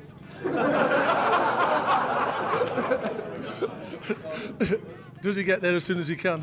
He does, yeah. Unfortunately, the ball's always gone, but yeah, I love to tackle Adnan, but not the quickest to it. That's all. Mark McIntosh, defender. Strengths, heading, and finding the stand. Weaknesses, quite a few. Danny Schofield, winger. Main strengths, lightning quick feet, and he's the Dan like first touch. Main weakness, must be my heading, 10-20. Name's Andy Bull, centre forward, strengths, heading. Thank you. Phil Senior, goalkeeper. Strengths, shot stopping. Weaknesses, height. Small is big, is it? Yeah, very big. David Murphy, centre half. Strengths, pace and strength. Weaknesses, take my pace for granted. Tom Clark, centre half. Strengths, heading, weaknesses, I'd say no. Tom Clark, no weaknesses. His haircut for a start. Danny Adams, defender. Strengths, tackling, weaknesses, right foot. What's his left foot like? His left foot's spot on. I'm not going to say too much about Dan. Bit of an hard man. Loves to tackle. Uncle Fester. That was a great chat with the boys. They seem in fantastic form. Now's the time to go and speak to Peter and Terry. Peter Jackson, Terry Orth, fondly known as Taff and Jacko. we all know it's got to be difficult, and the players are really looking forward to the tie, and so me and Terry, because we're pitting Ireland, which is against the best side in the world at the moment. And it's a great occasion for me, for Taft, to support us, but particularly my players. You know, we've got great faith in our players at the club, and hopefully they can pull something off. We know we have to play extremely well, and Chelsea have to play poor, but I think in the FA Cup, January the 7th will be a cup shot. Why not Huddersfield Town? Terry, you've been involved in some big games as a player when you played for Leeds, obviously played against Chelsea a few times, and in your management career as well, so you've done some careful planning on this game? Yeah, we have. What we've done is take 5 points from 21. So that's a plan. Has it been a distraction? I think so. I think without anybody talking about the game, without anybody actually, which we haven't talked about the Chelsea game at all. I think at the back of everybody's minds is get the game out of the way. Want to enjoy it, and I'm sure we will. It's a fantastic football ground to come to, but I'll be delighted, and so will Pierre, when the game's over and we can get back to Scunthorpe, if you like. On Tuesday night. Yeah, but out of them 5 games, the 5 drawn games, you know, if it just 2 of them into victories, it would have been 3 points clear at the top of the division. So it's a fine divide line at the moment. We're not playing as well as we were at the start of the season, and we have it's a bit of a bad patch, but there's no bigger and better game than turn it around against Chelsea. In the last 18 months, you can count on one hand the sides that have gone to Stamford Bridge and played 2 up front. How are you going to play tomorrow? With 6 defenders. With 6 defenders. You know, we're going there to be positive. You know, we've got to try something a little bit different, which we've not got to mention now, but we go there and we have to be positive. You know, we don't want to come out of this game and think we were too defensive and we didn't play the game that we normally play. We are trying something a little bit different, and hopefully it's successful. A lot of teams have tried. You know, we're going to try tomorrow, and hopefully we can pull off probably one of the biggest cup shots of all time. He's the best looking manager in the Premiership. You're the best looking manager in League One. He started all this off. When Gabby used to work at Sky, I came to the job and I said, I must be better looking than Peter Reid and John Rudge, which I am, obviously. Than Peter Reid and John Rudge, anybody's better. So it all escalated for men, and every time it gets mentioned, and it's just carried on from when he came back as and I just agreed with it, and it's just carried on all the papers today, going on with it. Why not? It's great. So the competition of looks tomorrow, do you win that one as well? Yeah, of course I do, yeah. Oh, there's no game tomorrow. It's a fashion show, isn't it? Have you got a new suit for tomorrow? I have, yes. Yes. Are you going to reveal what it's going to be, or should we wait and see? Wait and see, Cammy, wait and see, because you're always most of the day tomorrow, so wait and see. I can only say, Cammy, that Gray doesn't suit him. This is his, you can tell this is his Christmas present from Gabby, can't you? Which I know it is, by the way. Good luck. Well, what a task it is facing Huddersfield again. They go to a Chelsea side who are unbeaten at home under Jose Mourinho in all competitions. Absolutely astonishing.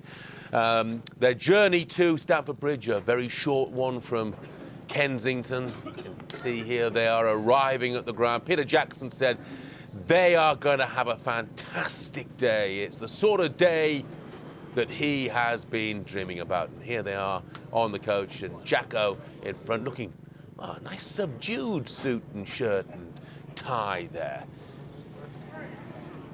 And here's their first taste of the turf at the bridge. Players arriving. Of course, 12 months ago, Scunthorpe did precisely this. Jose Mourinho gave them a warm welcome, and they performed above and beyond themselves in that game. Let's hear from Peter Jackson right now. Here he is with Chris Kamara. Jeff, it's the big game, as you quite rightly know, and all the guessing is over with now. The suit, Jacko. Yeah, come on, come with this whole thing I've just thrown on. And what is it, Dolce & Gabbana? No, Pell's area, come with. Bill's area? Yeah. All the way down? All the way down, everything, yeah. The St. Louis Blues, the shoes? Yeah, the same. Same. Are you going to be better than Jose today? Are you going to be smarter than him? I don't know, I've not seen him yet. We should see what he's wearing. But you're looking smart as well that day, Cammy, for you. Matalan, as you know. No, I've not seen you shopping there.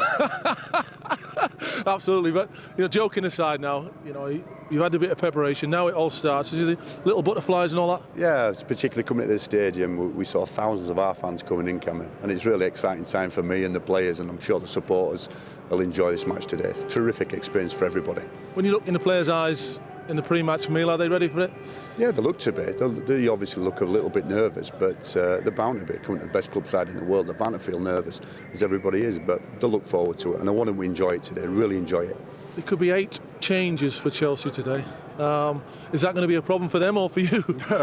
No, I don't think it'll be a problem for them, Camick. So whoever the rest, they'll bring quality players in. That's the extent of this squad that is gathered here, Mourinho, and they've got quality all over the field. You've played in teams, though, when the manager makes 5 or 6 changes and trying to get continuity doesn't seem to work. Yeah, but you say that, and obviously he made 5 changes at Man City and still won at Man City 3 weeks ago. So, as I say, he's got the players to do that. Good luck, Jack Hall. Welling and Worcester in the first 2 rounds. Well, there couldn't be a greater contrast. Chelsea, the Premiership champions, in the 3rd round, and Town fans with very fond memories of only a few years ago knocking Chelsea out of the League Cup with that thunderbolt from Kenny Irons.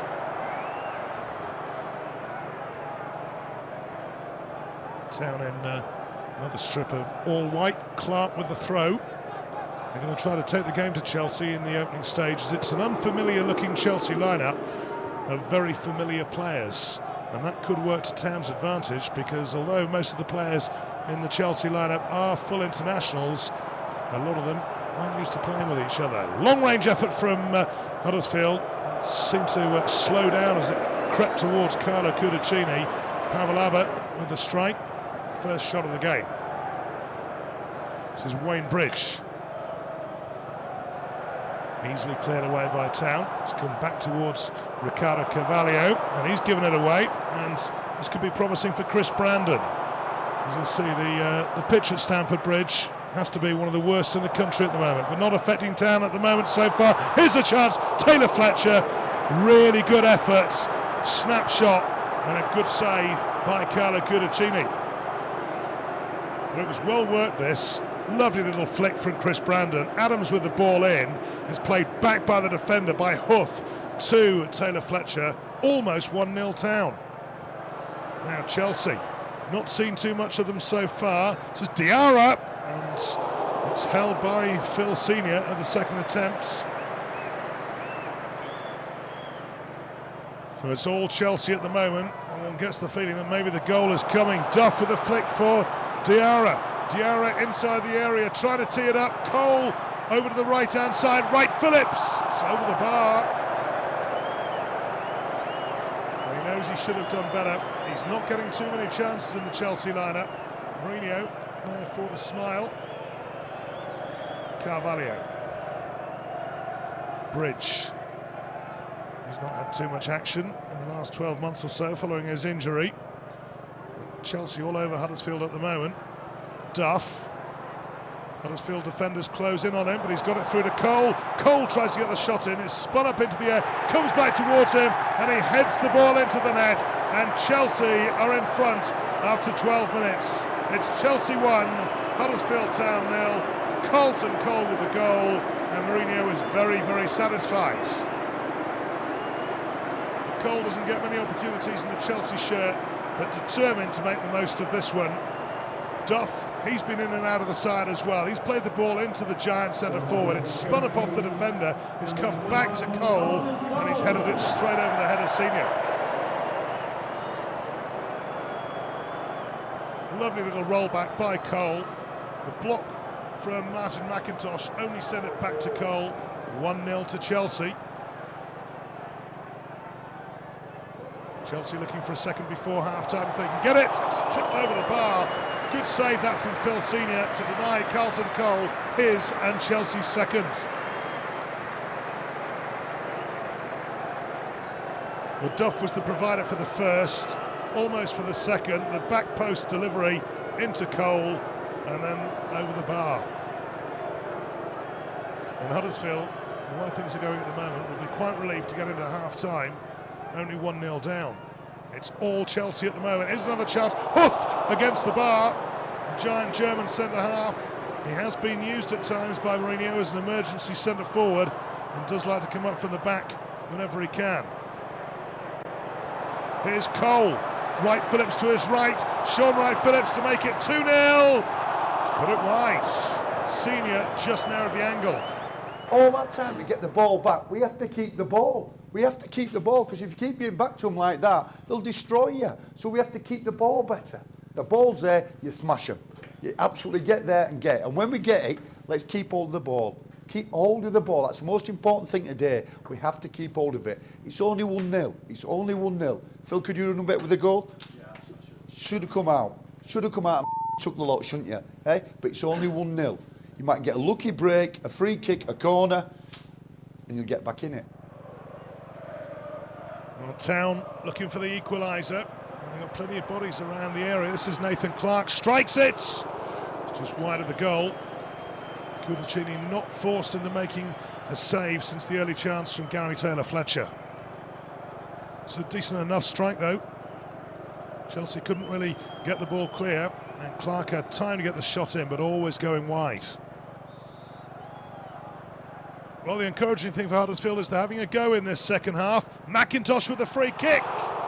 It's wide of the right-hand upright. You don't see too many centre-halves striking free kicks from that kind of range. Wasn't too far away, though. He's got it up over the wall, which was fairly short at that end, over the head of Damien Duff. Nathan Clark looks for Abbott, finds him. Nice little knockdown. Tom Clark. Good build-up play this from Huddersfield. This is the other sub, Michael Collins, into the path of Taylor-Fletcher for the shot, tipped in, it's there for Huddersfield Town as the equaliser.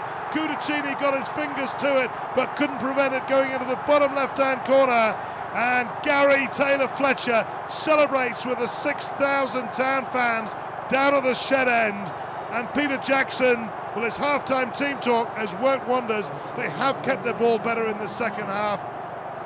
And this, a goal that Chelsea themselves would have been proud of scoring. The ball played all the way out of defence, the two substitutes involved, and Taylor-Fletcher with a super finish, which Cudicini could only palm into his own net.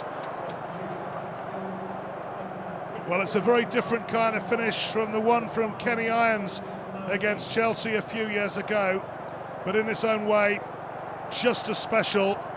And maybe, just maybe, even more important. Maybe now a replay at the Gal Farm. 1-1 at Stamford Bridge.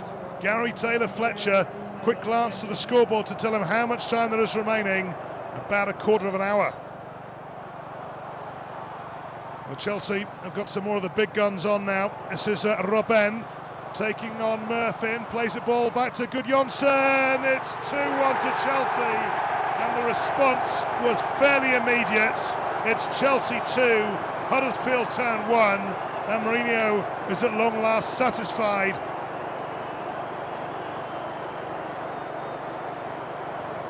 Gudjonsson has been a bit part player this season. Robben, who's only been on the field a matter of minutes, came on just before Gary Taylor-Fletcher's equaliser, and he set up what could well be the winner for Ida Gudjonsson, just passing it virtually, side-footing it into the net, past Phil Senior. Chelsea 2, Huddersfield Town 1. Having got level through Taylor-Fletcher, Huddersfield have got to do it all over again, and they've only got 8 minutes in which to do it. Cole with a free kick. It's bounced straight through to Phil Senior. He'll try to get this launched down the other end as quickly as he possibly can, as time ticks away for Huddersfield. And time has ticked away for them. Chelsea go through to the fourth round of the Cup. Handshakes between the two managers who reckon they're the best looking managers in football. And although Huddersfield have been beaten, they have given Chelsea a real game, and a better game than some Premiership sides have this season. Gary Taylor-Fletcher with the equaliser, a quarter of an hour from the end, cancelled out Carlton Cole's early goal. And in the first half, Chelsea threatened to run riot. But in the second half, Town have been absolutely superb, and their 6,000 fans know it. They've seen a super performance, ultimately out of the FA Cup, but they have given Chelsea one of their games of the season.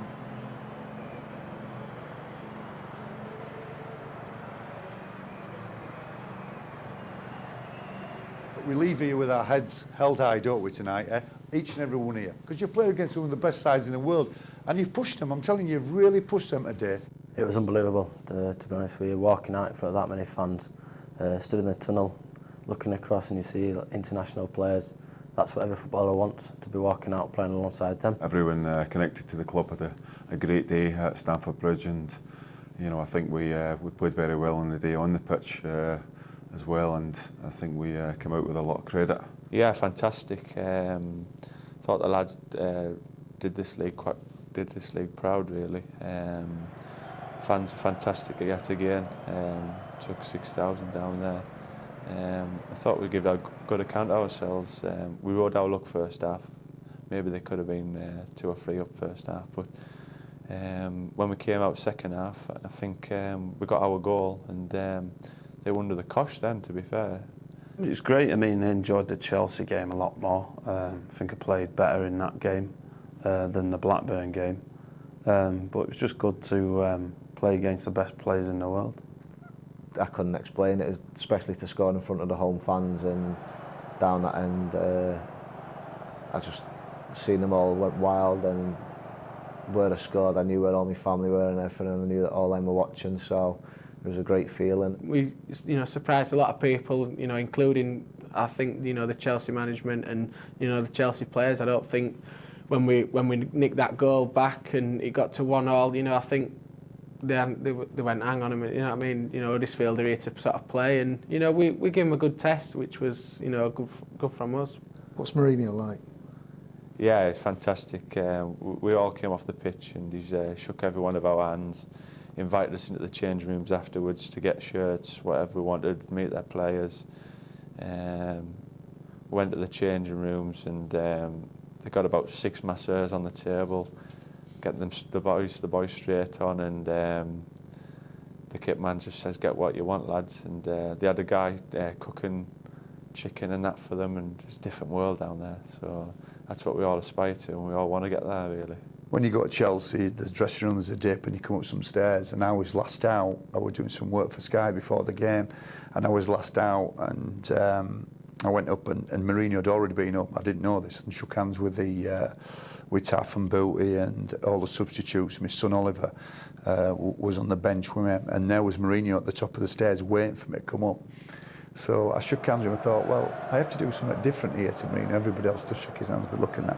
So I thought, what do we do? And he had some chewing gum in my hand. And I said, Jose, do you want some chewing gum?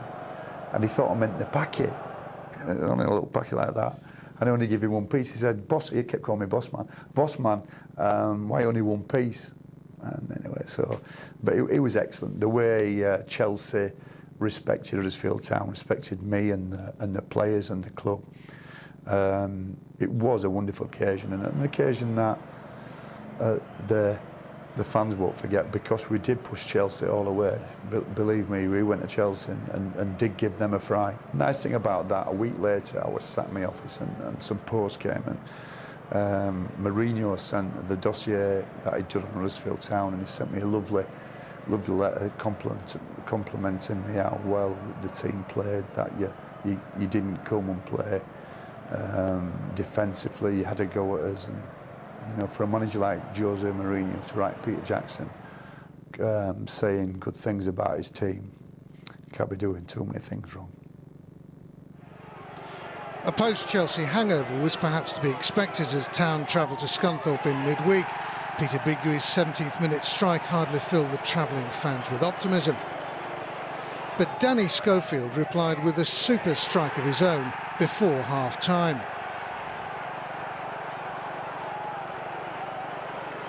After the break, Town were rocked again. Andy Keogh scored his 3rd goal against the Terriers this season. And it wasn't until stoppage time again that this time Martin McIntosh popped up with the equaliser. 2 apiece at Glanford Park.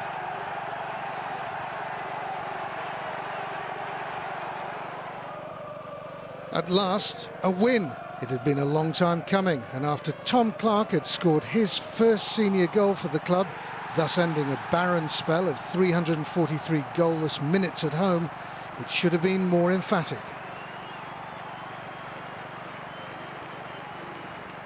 Blackpool, struggling near the foot of the table, threatened only intermittently, and when they did, Paul Rahubka was equal to the challenge.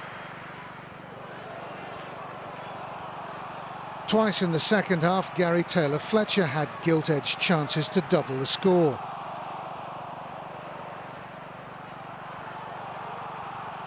And twice he failed to convert.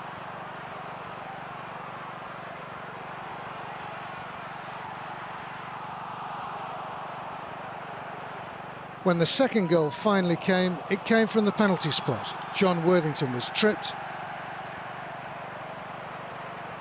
and Danny Schofield scored at the second attempt. Town 2, Blackpool 0. Any thoughts that Town might have put their lean spell behind them with that victory were quickly dispelled on a disappointing afternoon at Griffin Park. There was controversy early on as Ricky Newman appeared to stamp on Chris Brandon's head. That was certainly the view of the referee at the time, as he produced a red card.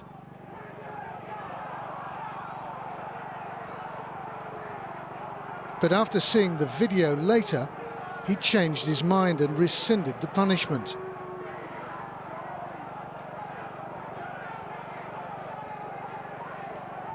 Brandon, meanwhile, was led off to have stitches inserted in his wound.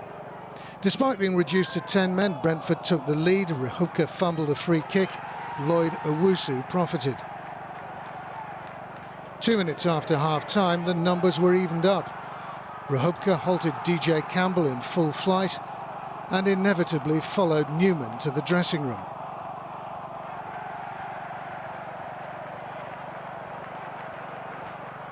It wasn't a happy game either for his replacement, Phil Senior, who allowed Campbell's shot to squirm under his body for the goal that clinched a 2-0 win for the home side. In a bid to cure Town's lack of goals, Peter Jackson looked outside the club and brought in the former Torquay and Wigan striker David Graham on loan from Sheffield Wednesday. Jackson was particularly worried about Pavel Abbott's recent goal drought. I mean, I've had a word with Pav. He started the season so well, but the second half of the season was passed him by, Pavel Abbott. You know, everybody knows I've brought Dave Graham into the club to put more pressure on Pavel Abbott to produce, and Pavel agreed with me that the second half of the season, the goals have dried up. From Christmas, it sort of went downhill, and just couldn't get my scoring touch back, which I'm pretty disappointed with, and just have to come back next season and make up for it. I'm looking for a lot more from Pavel Abbott next season in terms of everything, and hopefully he'll respond to that. Is it a question of confidence, do you think? I think a little bit, yeah. I must admit I am sort of a confidence player when it's going well. You know, I'm much more confident, and you know, I'll find the back of the net easier. But then when the confidence is not there, it seems the hardest thing in the world to score a goal. Graham's impact was immediate, but more of that in a moment. Before he could make his mark in his first game for the club, Town went 2 down at home to Oldham. After Phil Senior had made one fine stop, Chris Porter put the visitors ahead in the 13th minute.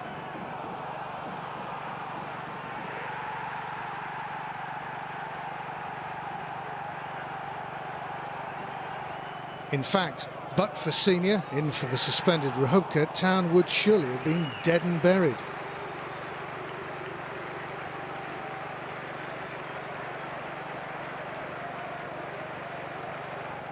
As it was, just after the half-hour, Luke Beckett, who'd been such a success as a loan signing for Jacko at the end of the previous season, doubled the lead anyway.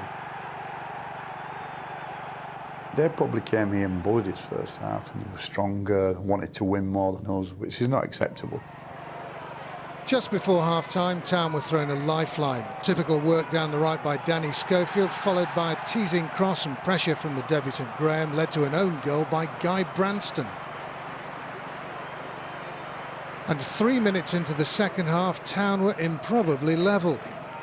A gentle header from the unmarked Abbott.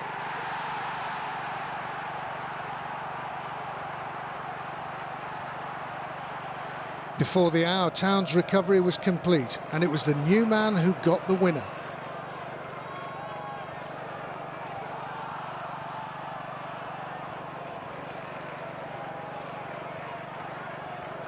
Graham given time and space to pick his spot.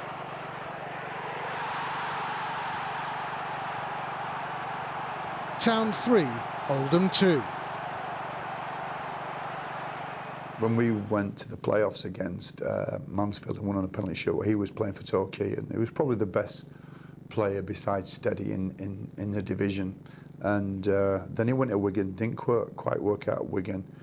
And I spoke to Paul Sturrock about him, and he said, well, he started the season here, and as all strikers do, they thrive on confidence. Didn't really get his career off to the best start. I think the crowd a little bit gone on Dave at Sheffield Wednesday. His confidence suffered, and that's why he ended up coming on loan to Huddersfield. But Dave Graham is a talented player. He brought goals. He did exactly what the gaffer brought him in to do, and kept us on that run. We were struggling for goals at that point, and the gaffer was looking for a loan signing and got the right guy really in David Graham. He got the goals we needed. He was an instant goal threat really. He brought goals to the team, which we had Boothie, Pav, Gary Taylor-Fletcher, Danny Schofield all scoring goals, but at that stage they weren't all firing. 2 wins and 2 draws from 5 league games represented a much better month, and by the end of January, Town, who'd slipped to 5th after that game at Brentford, were back up to 3rd. It had changed many times before the end of the season, but the top 2 now were to be the top 2 on May the 6th. If Town could win on their Friday night trip to Tranmere, they'd move back up to 2nd, temporarily at least, but they got off to a bad start. Kyle Tremarco gave Rovers the lead as early as the 3rd minute. But after 20 minutes, Town were playing against 10 men. An awful 2-footed challenge on young Michael Collins by Calvin Zola, rightly punished with a straight red card.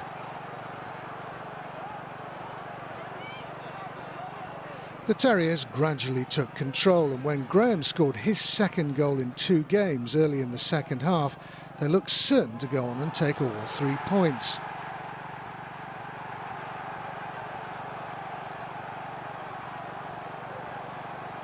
But wouldn't you believe it, as so often seems to happen with Town, the curse of the former player struck again. This time it was Delroy Facey, born and bred in Huddersfield, who came up with what proved to be an unlikely winner in the 84th minute.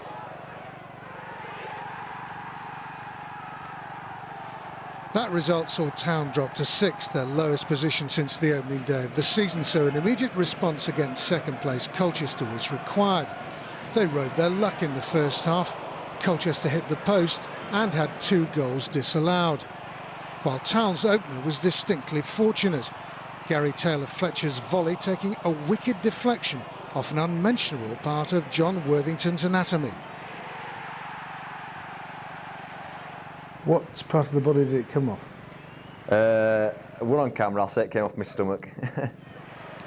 Things got easier after the break when David Graham was hauled down by last man Gary Richards, who was instantly shown the red card. And Graham himself wrapped up a memorable victory with his 3rd goal in 3 games, racing onto Andy Booth's header and finishing in style.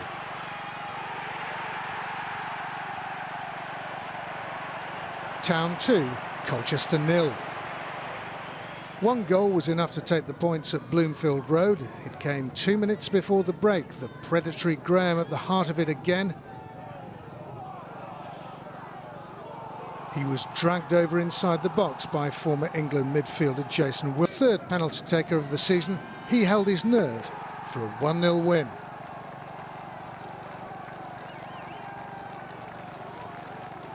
Of all the leading promotion contenders, Town's goal difference was by far the worst, so this result was extremely welcome.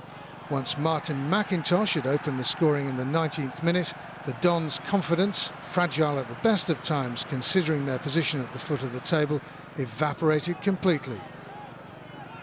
The goals came thick and fast, Taylor-Fletcher, Worthington and Murphin all getting in on the act.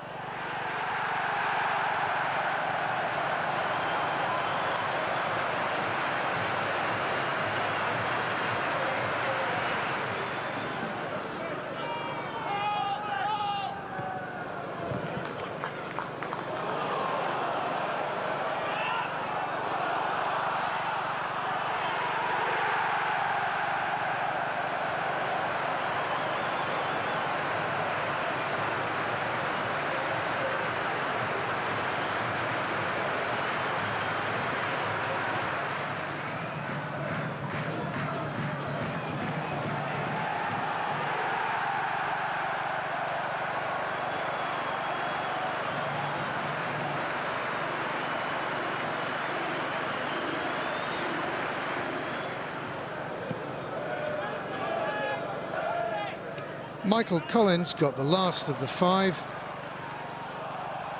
and it was his first for his club.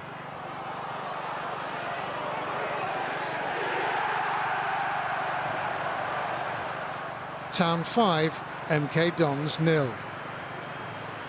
It was a result that set Town up nicely for a Friday night trip to promotion rival Swansea in front of the Sky cameras.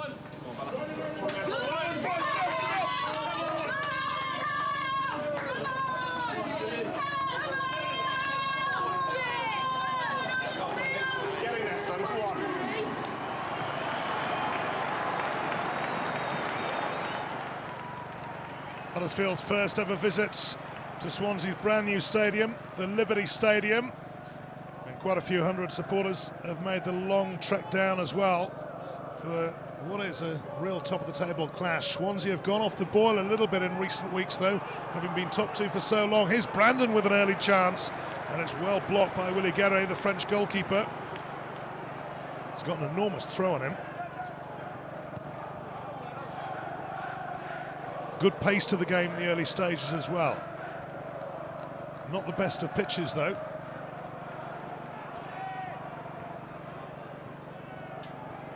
This is Trundle, 18 goals so far this season. He's come into the area. It was half a chance there for Kevin McLeod. And then as the follow-up shot comes in from Britain, it's held by Phil Senior. And with all the goals that Swansea are scoring between them this season, you think that maybe he's going to have a quieter night than Phil Senior. This was the first chance of the game. Brandon just dragged his shot into the body of Willy Guerre, who is a giant. Britain, good running by Ricketts. It's in towards Trundle, can't get the shot in. Britain once again. Trundle, plenty of defenders around him, but he's still got the shot in, and Senior makes a good save. I think Peter Jackson might have been expecting that Lee Trundle wouldn't have been given quite as much freedom at the Liberty Stadium as he is here. There's defenders all around him. There's a half challenge, and it's actually gone through the legs of the defender through to Phil Senior. Good save by the keeper. And Trundle, 18 goals so far this season, didn't move anywhere in the transfer window, much to the delight of manager Kenny Jackett. Swansea dominating the game so far, but Phil Senior has kept them at bay. Tate, and towards Trundle, cleared away again by Town. It's going to be a long evening, you sense, for the defenders. It's come straight back to Trundle, and he only needs half a chance to get a goal, and that's his 19th of the season. It's come after 19 minutes, and Swansea deservedly in front. Swansea City 1, Huddersfield Town 0. Lee Trundle.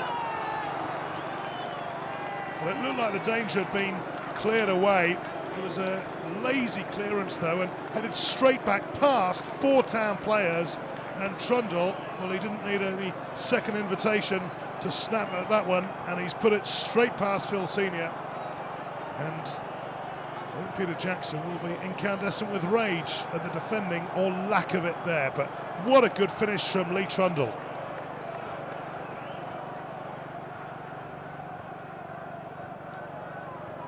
Well, Swansea are all over Huddersfield at the moment.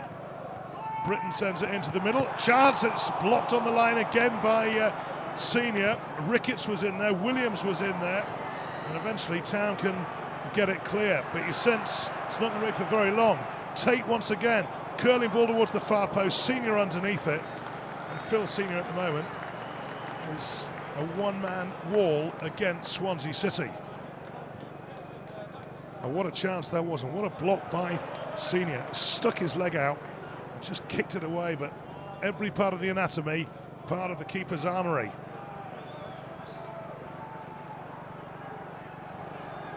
Now Huddersfield on a rare foray over halfway. This is Collins. He's put it wide. Well, I think he might be claiming there was a deflection there. I don't think there was. It's gone well wide. Guerre had it covered if it had been on target. Was that the first effort from Town since the early strike from Chris Brandon, which was smothered by the goalkeeper? It did well enough there, Collins, but it was always going wide.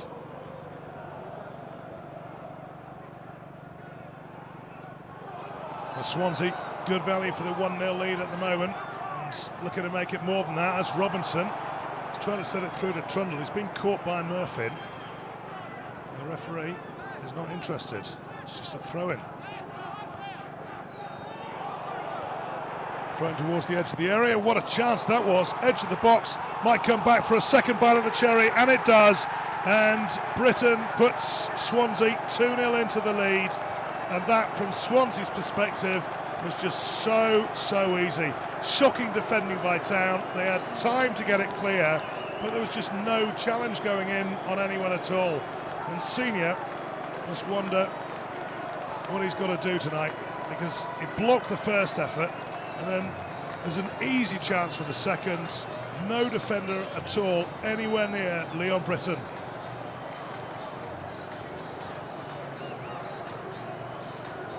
First half, we were so disappointed coming off at half time. The Sky cameras were there, and we knew it'd be nice to put on a show, but we're absolutely terrible, really. We never got close to them, and if we'd have come in 3 or 4-0, we couldn't have complained. But I think a lot of it was down to Phil, really. He had a great game that day, and to come in 2-0 at half time would have probably taken it. Peter Jackson knows that Town can't be worse in the second half than they were in the first, but the scoreline could get worse here. Here's Britton. What a save again by Senior. Punched it away, and the follow-up is held. Well, Senior has had a stormer of a night. He does not deserve to be 2-0 down. Clearly onside. Britton with 1 touch to control it, 2 for the shot, palmed away, and the follow-up held as well. Senior's positioning absolutely spot on for both attempts on goal, and it remains Swansea 2, Huddersfield 0. But for him, this could have been embarrassing for Huddersfield. Town now looking to go forward themselves. Graham has gone down. The linesman is flagging. Willie Gerry has conceded the penalty, and Huddersfield have a lifeline. Mark Halsey has agreed with his assistant on the far side. Monk argues about it. Gerry, the goalkeeper, argues about it. He's saying, what have I done? Well, Graham was through here. He's knocked the ball past the keeper. Was there contact? Well, I think the answer to that is some. Swansea and the supporters are far from happy, and Huddersfield have a lifeline they've barely deserved. Brandon with the penalty, and it's off the underside of the bar. Now, was it over the line? Huddersfield say it was. Swansea are trying to carry on playing, and the referee says carry on. Well, Brandon struck it confidently enough. It's bounced down, it's on the line, it's not over the line, and the assistant had a perfect view of that. Gerry wasn't sure. I'm not sure, actually, the ball was even on the spot, but you'll see there that it's bounced on the line rather than over it, and Huddersfield have spurned a golden opportunity, which maybe was slightly fortuitous in coming their way anyway. It remains Swansea 2, Huddersfield Town 0. What else do Huddersfield have in the locker? Might have something. Here's a shot that's well palmed away by Willie Gerry, and then the clearance completed by Gary Monk. David Graham had earned the penalty, didn't take it, and he had a chance here as well. Nice turn just outside the area on loan from Sheffield Wednesday. Swansea not committing too many men forward now, but there might be a chance here for Robinson. Can he pull it back? Oh, he's gone for goal himself. Senior tips it away onto the head of Britton, and he's put it wide. He can afford to smile at that miss, because Swansea have got a very comfortable lead, which, but for Phil Senior, well, it could have been approaching double figures by now. Robinson has done exceptionally well there, so tight to the line, and he's gone for goal there as well. He's not pulled it back for anybody else, even though he had 3 inside the 6-yard box to aim for. Huddersfield lump it into the area, and it's a promising opportunity. It's turned wide. It was a super strike from the right-hand side, which Willie Gerry has done well to get to. He's turned it away, and it came from virtually nothing, just a high optimistic ball lumped into the box. Graham's got onto the end of it, and it's palmed away by Gerry for a corner kick to Huddersfield.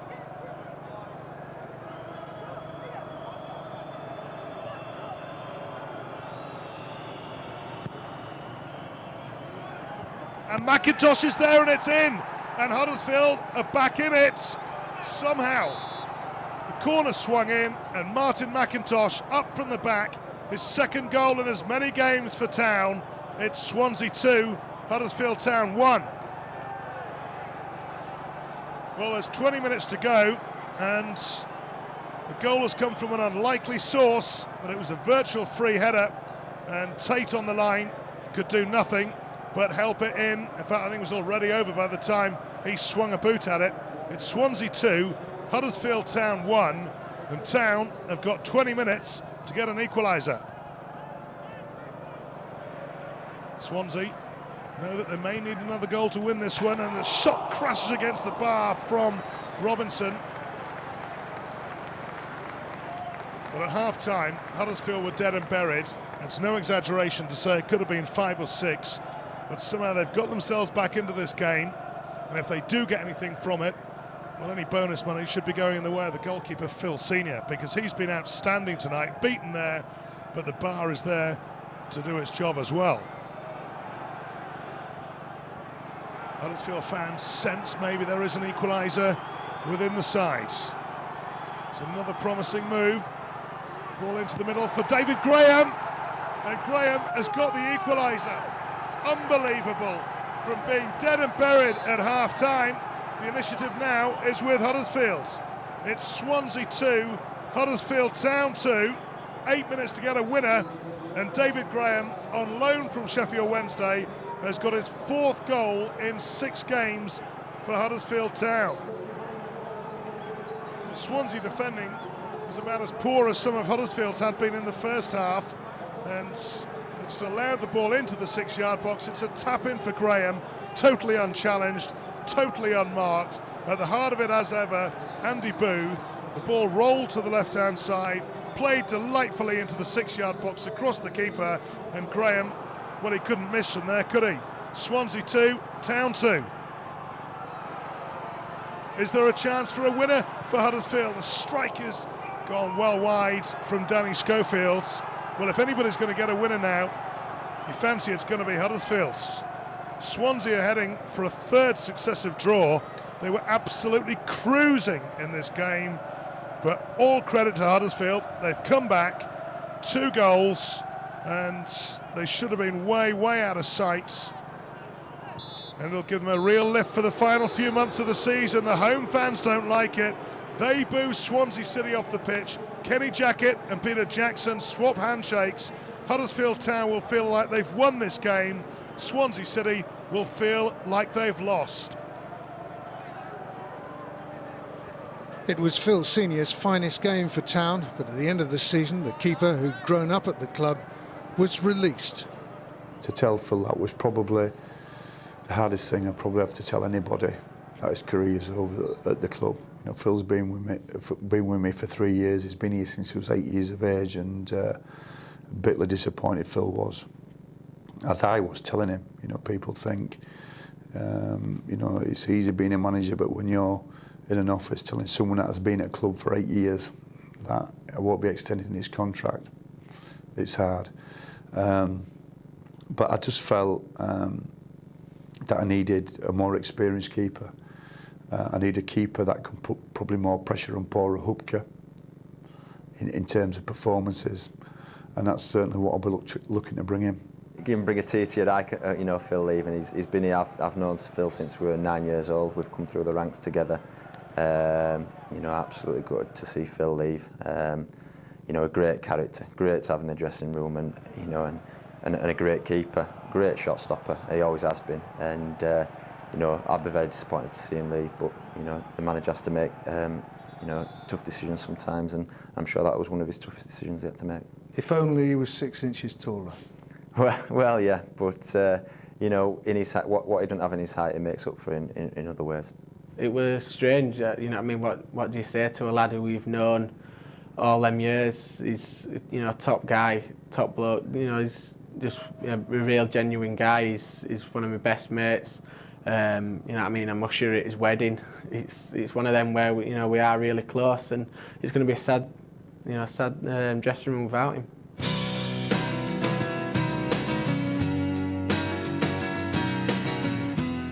So that point in South Wales lifted the Terriers back into second place, but it was so close amongst the top 6, it'd be a brave man who'd predict who'd take the 2 automatic promotion spots.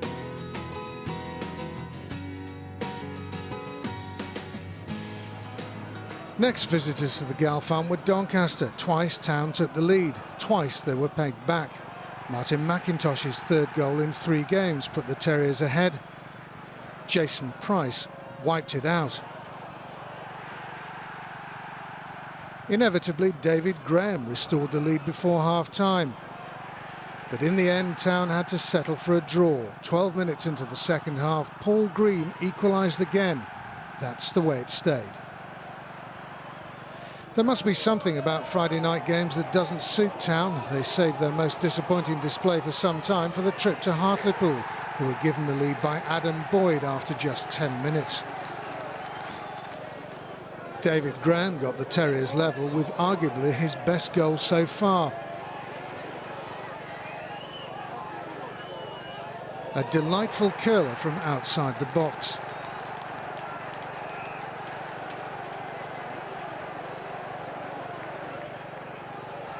For a time in the first half, Town got on top.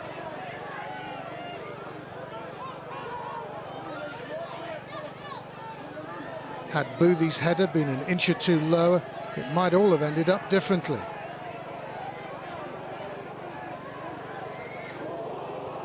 But that was as good as it got, and after the break they were indebted to another fine display of shot stopping from Phil Senior, who in one manic 15-second spell produced 4 great saves to keep it at 1 apiece.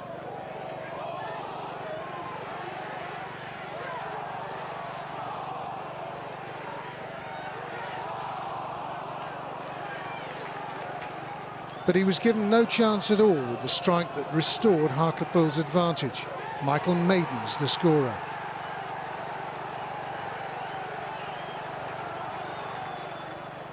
And late on, Australian striker Joel Porter, a second-half substitute, wrapped it up. Hartlepool 3, Town 1.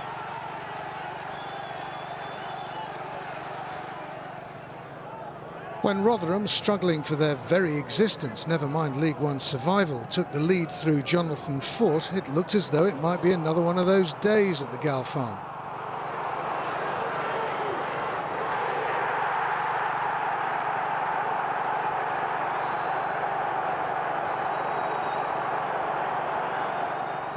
It was.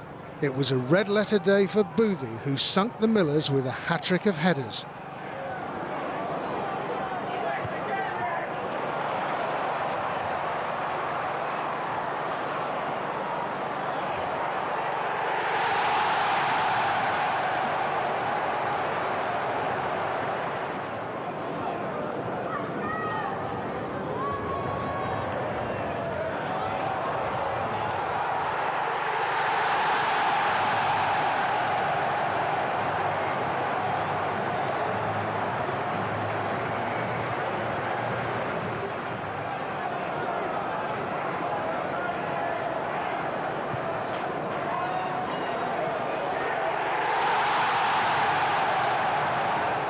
When Boothie plays well and Boothie gets service into him, there's not many central defenders in this division can handle Andy Booth. It was an important game for me. I hadn't scored since Barnsley on New Year's Day, so I think it was about 7 or 8 games I'd not scored, and because of my injuries, it was probably about 2.5, 3 months since my last goal. So it started playing on my mind, and it was a big relief when I got that first goal.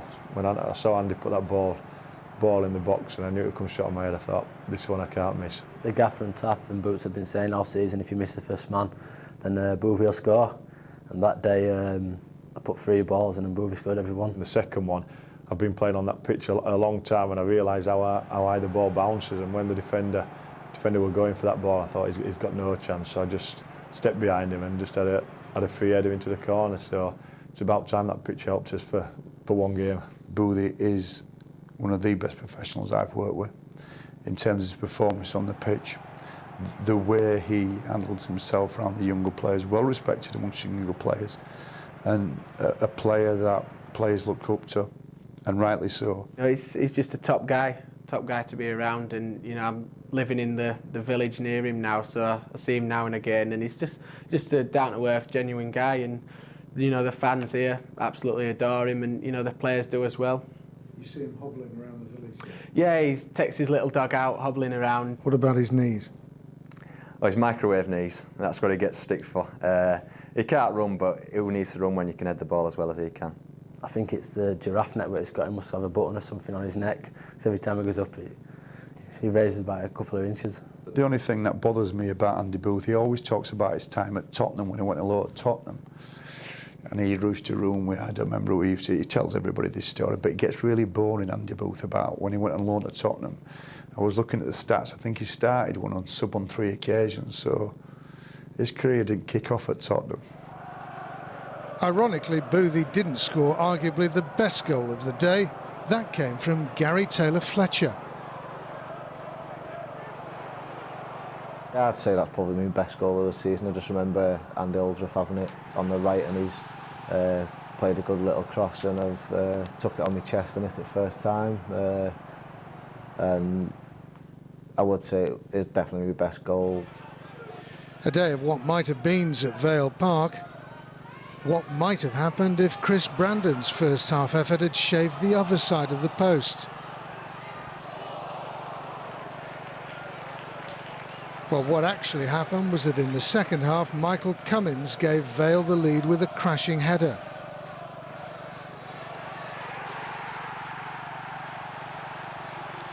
Again, what might have happened had referee Graham Laws given a penalty for a clear trip on Andy Booth by Vale keeper Mark Goodlad.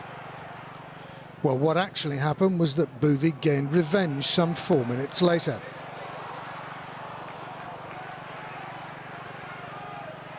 He rose higher than Goodlad to head into the net.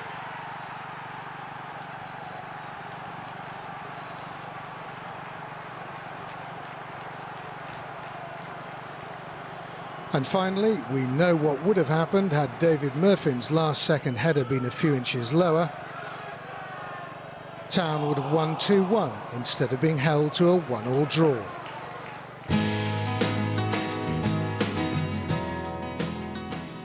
The win against Rotherham had lifted Town up to second again. That draw at Vale dropped them back out of the automatic promotion places.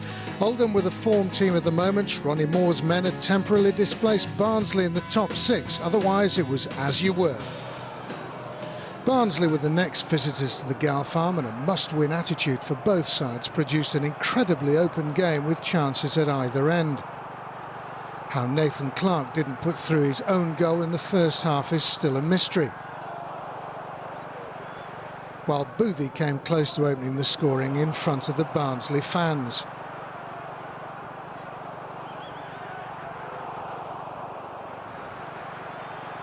One goal settled it. It owed much to the persistence of Chris Brandon, who chased a seemingly lost cause to the byline.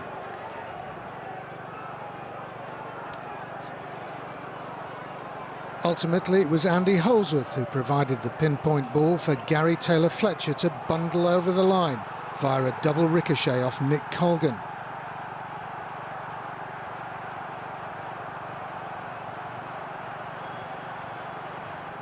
In the end, though, Town were left to thank 2 incredible misses by Barnsley's front men, plus some more inspired shot-stopping from Phil Senior.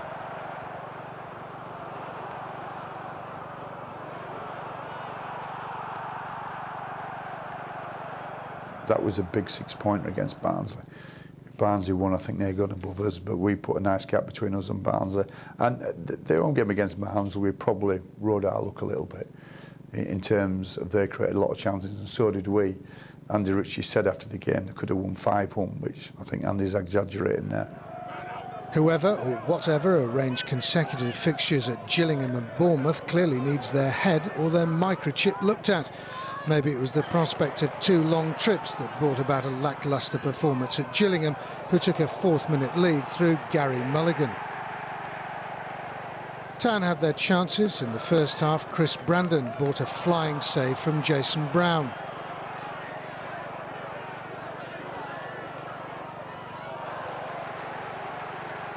And in the second, Brown reacted sharply to keep out Andy Booth's header. In fact, Town was still in it right until injury time, when Matthew Jarvis applied the coup de grace.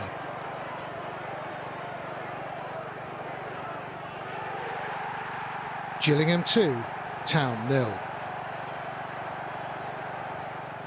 A better performance this at Dean Court, where Town pushed Bournemouth on the back foot for much of the game without applying the killer finish. Danny Schofield fired narrowly over the bar in the first half.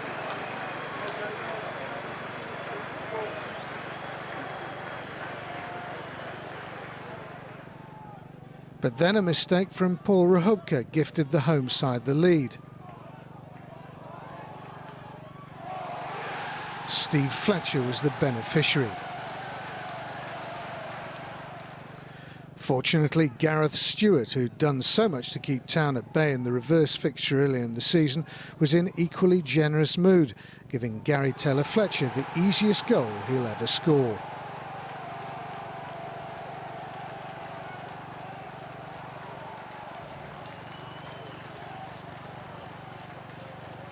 And Rachubka atoned for his error with a magnificent reflex save to preserve a precious point. Bournemouth 1, Town 1.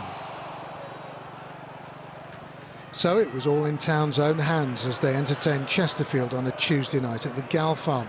A win would have put them into the top two, and it looked good when David Graham converted Danny Schofield's pinpoint cross early on.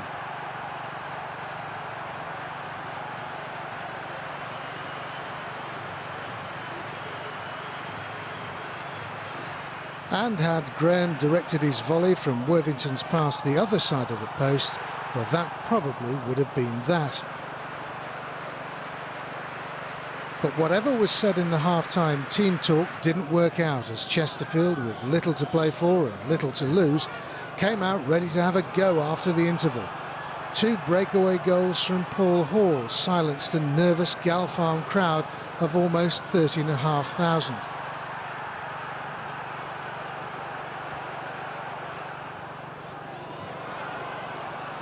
For the first time for some weeks, Town's fate was now out of their own hands. Their Achilles heel, their inability to perform over the full 90 minutes, had again cost them dear.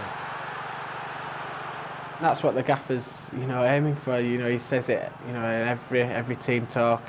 Even at half time, he's saying, I want another sort of 45 minutes. What you've given me there, and it's not as if we go out thinking that we're going to be struggling or we're going to be doing certain things wrong, but it's just one of them things. It's just not gone for us. Really comfortable, we all felt in the dressing room, and and we were saying and doing things as we normally would do, preparing for the second half, and just second half, Chesterfield up the tempo, and at the time we didn't match it, and very, very disappointing second half for us, and we went on to lose the game, and that game really, that second half, probably cost us as chances of automatic promotion, really. Second half, Chesterfield came out, they changed the formation a bit, and they came at us, and I can't tell you what happened. They played better than us the second half, and in the end they deserved it. All the lads are positive, and the manager and staff, and bullying the players up and getting them ready for the second half. It's hard to put your finger on what's gone wrong in the second half in the last few games at home.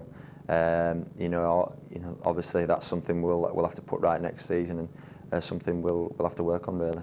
The Chesterfield one was disappointing because if we knew we beat Chesterfield, we were in the automatic spot. I think we went above Colchester on goal difference, so that would have been a massive boost for us all, knowing with so few games left to go in the automatic spot. Yet we ended up after that game hoping and needing that the teams above us drop points, which they didn't. At least Town responded with a victory at Walsall that confirmed the Saddlers' relegation from League One.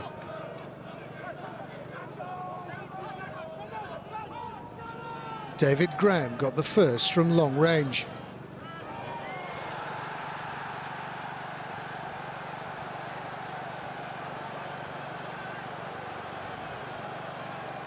And Town's task was made easier when the home side had Chris Westwood sent off for senselessly kicking out at Andy Booth.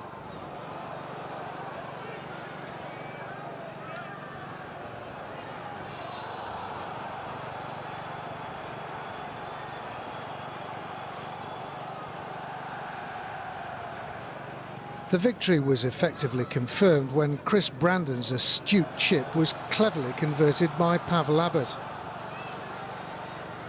though it needed a second touch after his first effort had hit the woodwork.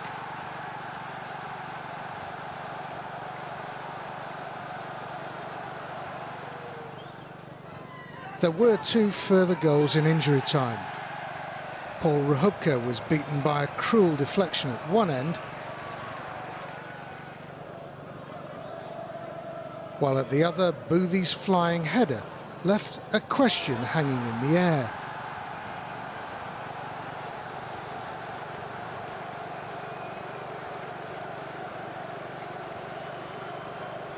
Just tell me, was that a shot or was it a cross for Boothie?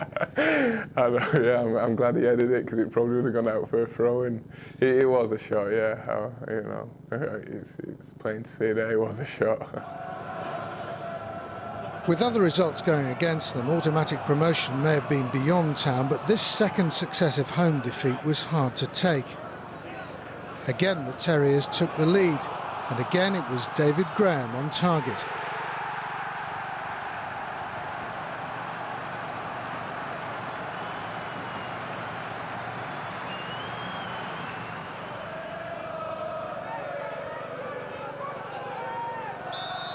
But this time it wasn't so much Yeovil's excellence or Town's failings that turned things round after the break as the incompetence of the match officials, who first gave a mystifying penalty against Danny Adams.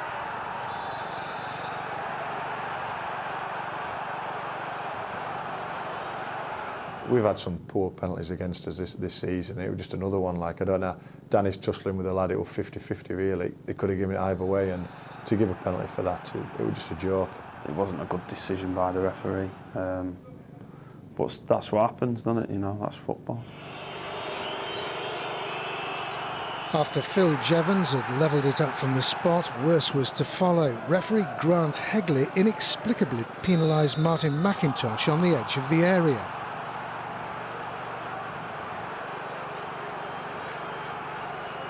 Five minutes later, giving that free kick where Tosh has not even touched the lad. 2 poor decisions, and it's cost us. People go on about the officials, and I'd like to think it does span out over the season about decisions are made, but yeah, disappointing performance by the referees, certainly against Yeovil.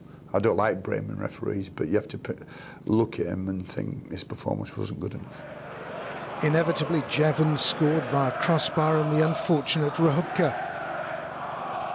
Town 1, Yeovil 2, another second-half nightmare. I don't know if it's psychologically or what.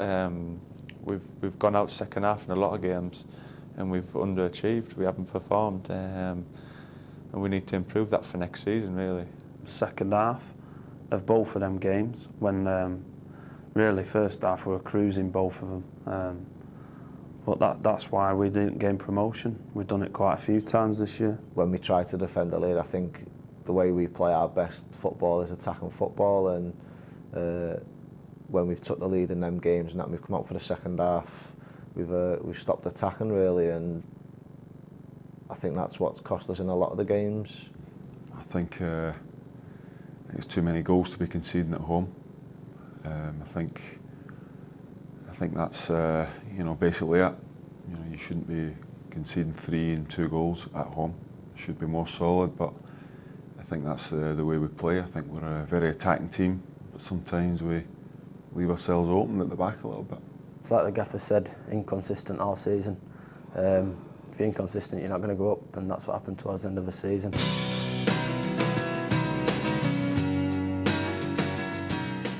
So there it was. Town couldn't catch the top 2. In fact, the only club who could prevent an Essex promotion double on the last day of the season was Brentford.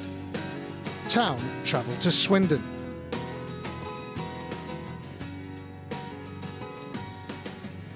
There wasn't much to play for at the county ground. Ifeanora's Swindon were already down and Town were already in the playoffs. Abbott brought a flying save from Rhys Evans at one end, while at the other, Swindon hit a post.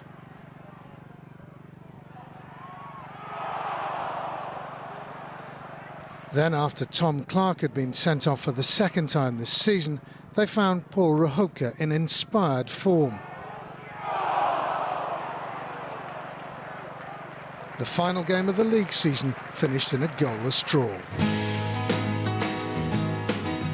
In the end, Town finished 4th. Brentford could only draw at Bournemouth, so they finished 3rd and would play Swansea in the playoffs.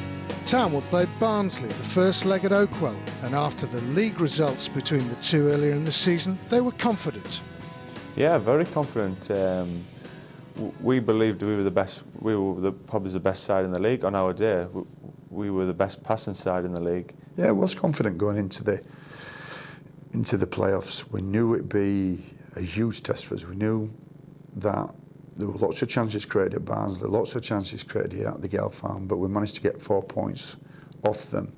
Looking at the stats going into the game, Barnsley had only been beaten at once at home all season, which that is some record. To get beat at once all season at home is some own record. But we also knew we had to be strong, we had to be positive, because we knew we'd create chances against Barnsley. We've played well against them at Christmas. We beat them down here. So yeah, the lads were confident. We're very confident. We knew as a team on his day we could beat anybody, and if we'd have carried on like we did, I know it's our lifts again, but if we'd have carried on the second half like we did the first, we'd have been up by April. There'd have been no doubts about it. So we were disappointed, but we knew, as I say, on his day we could beat anybody. And we went to Barnes and we saw the pitch, and the pitch was fantastic. And I think it just shows if we get on a good pitch, we can play some good football.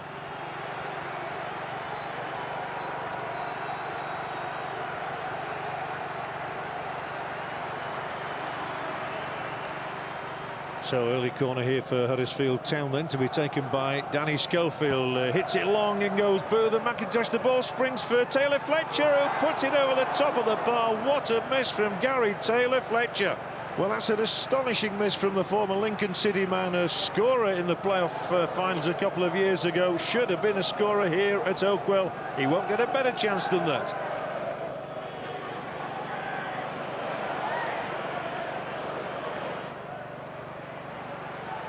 There may be an opportunity for Huddersfield here. It's David Graham. He's got Danny Schofield coming up on the left. Oh, Schofield's shot rebounds off the upright, and what a chance frittered again by Huddersfield Town.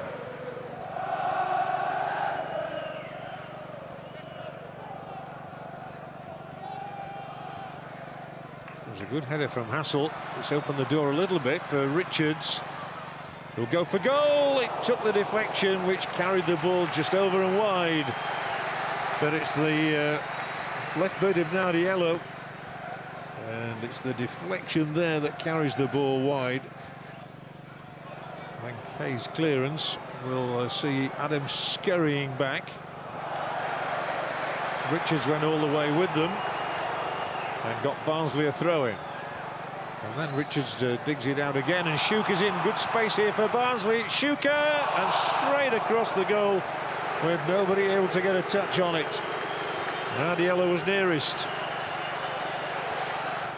Free kick Huddersfield. McIntosh not going up for this one. Indeed, he's taking it instead. It's amazing how telepathic they are with Booth, who's in there for it, and Huddersfield should score here. It's cleared off the line. Well, I say should score. It appeared to be a brilliant opening for them. Schofield appearing to dab the ball on towards the line. Colgan seemed to be beaten, but it was cleared away, just as it seemed as though the ball was about to trickle over the Barnsley goal line.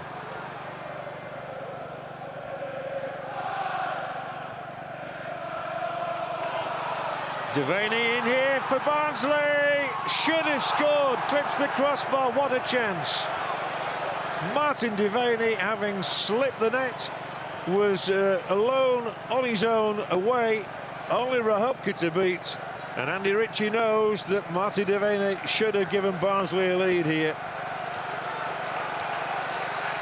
What a chance it was for the former Cheltenham player, and he got a bit too excited, I think. Just clipped the crossbar instead of finding the net. But can Barnsley earn anything tangible from the free kick? From Howard it goes. Oh, shocker. Away by Worthington. And can he spin on this? Yes, he can, but it's the side netting. Paul Reed had stayed up there, banged in the hard effort, which Rahubka sprawled down towards, but Reed's shot finishes in the side netting. It didn't look as though there'd be an opportunity at all until the ball came to Reed in that wider position. That's how close he was. Devaney, and away he goes. Martin Devaney, there's one man across the centre. Oh, goodness me. It was beyond Rahubka. But again, it's gone wide from the boot of Martin Devaney. Try as he might, he cannot find the net tonight. He caught Huddersfield napping there, Devaney. He's been one of the sharpest cookies out there tonight. Went for goal, I genuinely believe. Interesting to see how much this missed the post by. Not a lot, but it was always curling in the wrong direction. Big smile from Andy Ritchie. It would have been a bigger one if the ball had gone in the net.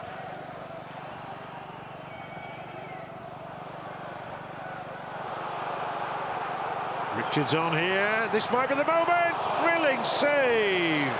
Absolutely wonderful save from the Nardiello volley by goalkeeper Paul Rahubka. Brought back into the side recently by Peter Jackson for Phil Senior. He has stretched every sinew, every limb here to keep this ball away and to prevent Nardiello giving Barnsley a precious lead. They're covered by at least 6 red shirts. Is there a gap? Yes, there is, and no, it's cleared away from just in front of the line. I think it was a McIntosh header.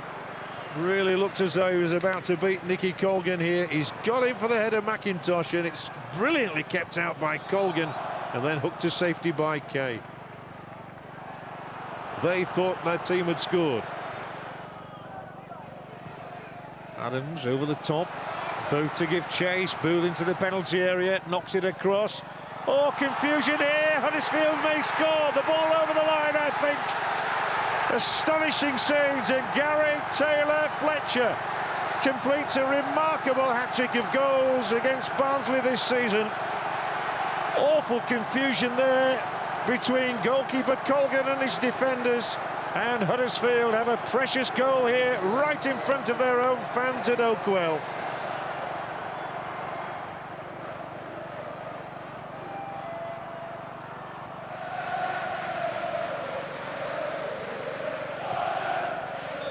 A single, scrappy, bizarre goal was good enough for Huddersfield Town to claim the victory. And it's advantage Peter Jackson, advantage Huddersfield Town for the second leg at the Gal Farm. It ends Barnsley 0, Huddersfield 1.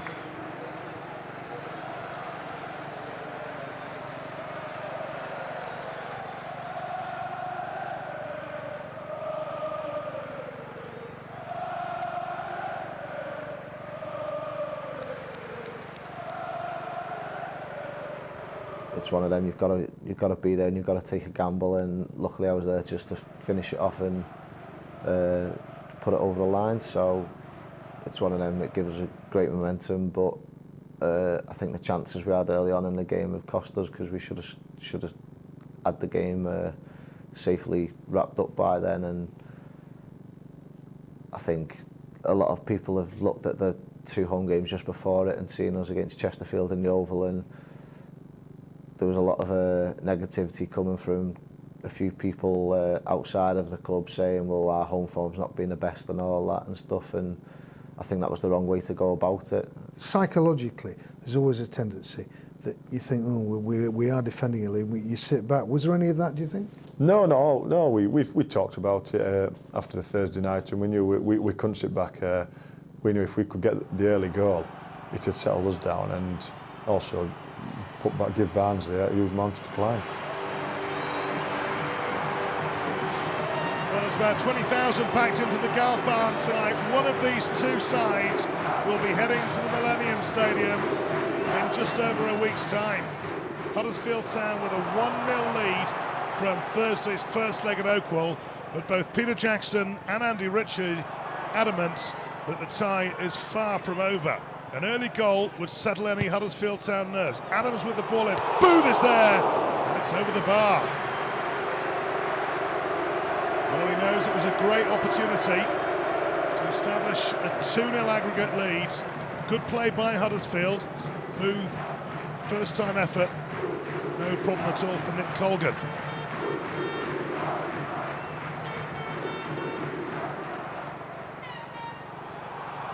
0-0 on the night, 1-0 on aggregate.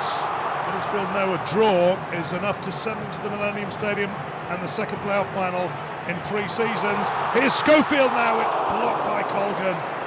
It's a glorious opportunity and a very, very good save.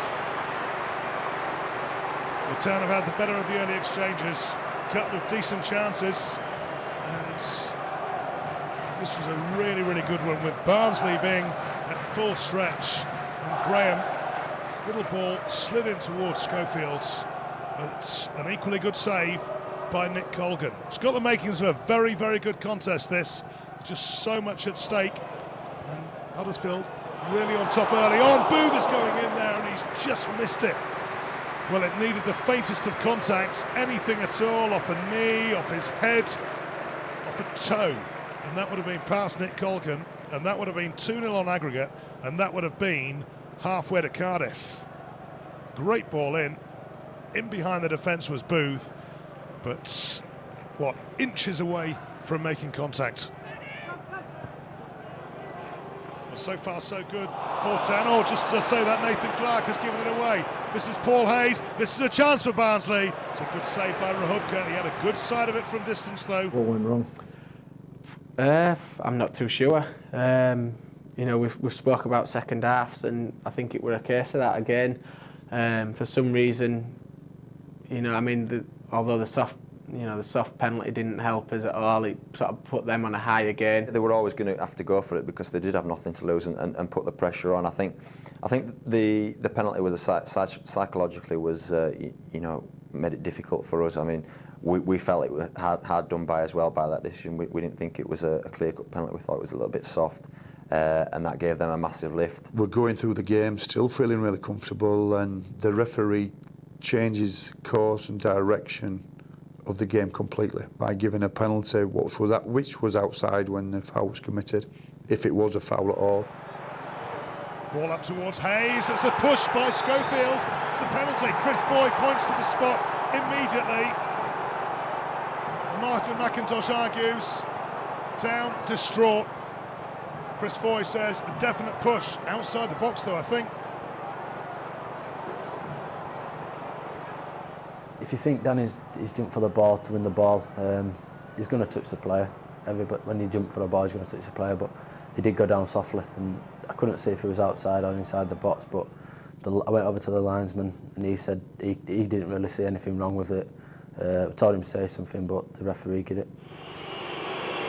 Paul Hayes, very calm, bottom left-hand corner, sent Rahubka the wrong way. 1-0 to Barnsley on the night. It's all square on aggregate at 1 apiece. Huddersfield looking to see if they've got any kind of response, and it's going to trickle over the line. Yes, it's over there now, and what a comedy goal. Peter Jackson celebrates as if it was a 30-yard screamer, but they all count, and from Barnsley's view, that's absolutely horrible. Town don't care. Nick Colgan, outstanding in the first half, has been beaten by the softest of goals. John Worthington, he's claiming it. It might actually go down as an OG though. Ball was played through, there seemed to be nothing on, and there was a casual back pass. Keeper's gone for it, Worthington's in there, it's on the line as the defender, Paul Heckingbottom, has hit it into the back of the net. Anyway, it's Town 1, Barnsley 1 on the night. On aggregate, it's Town 2, Barnsley 1. They'll argue long and hard about that goal, but from Huddersfield's point of view, all they care about is that it's in the back of the net. We get ourselves back into the game. We give a corner away, which we shouldn't give the corner away. And Hassel, one of the smallest players in the box, gets a free header and Reid knocks it in the back of the net, 2-1.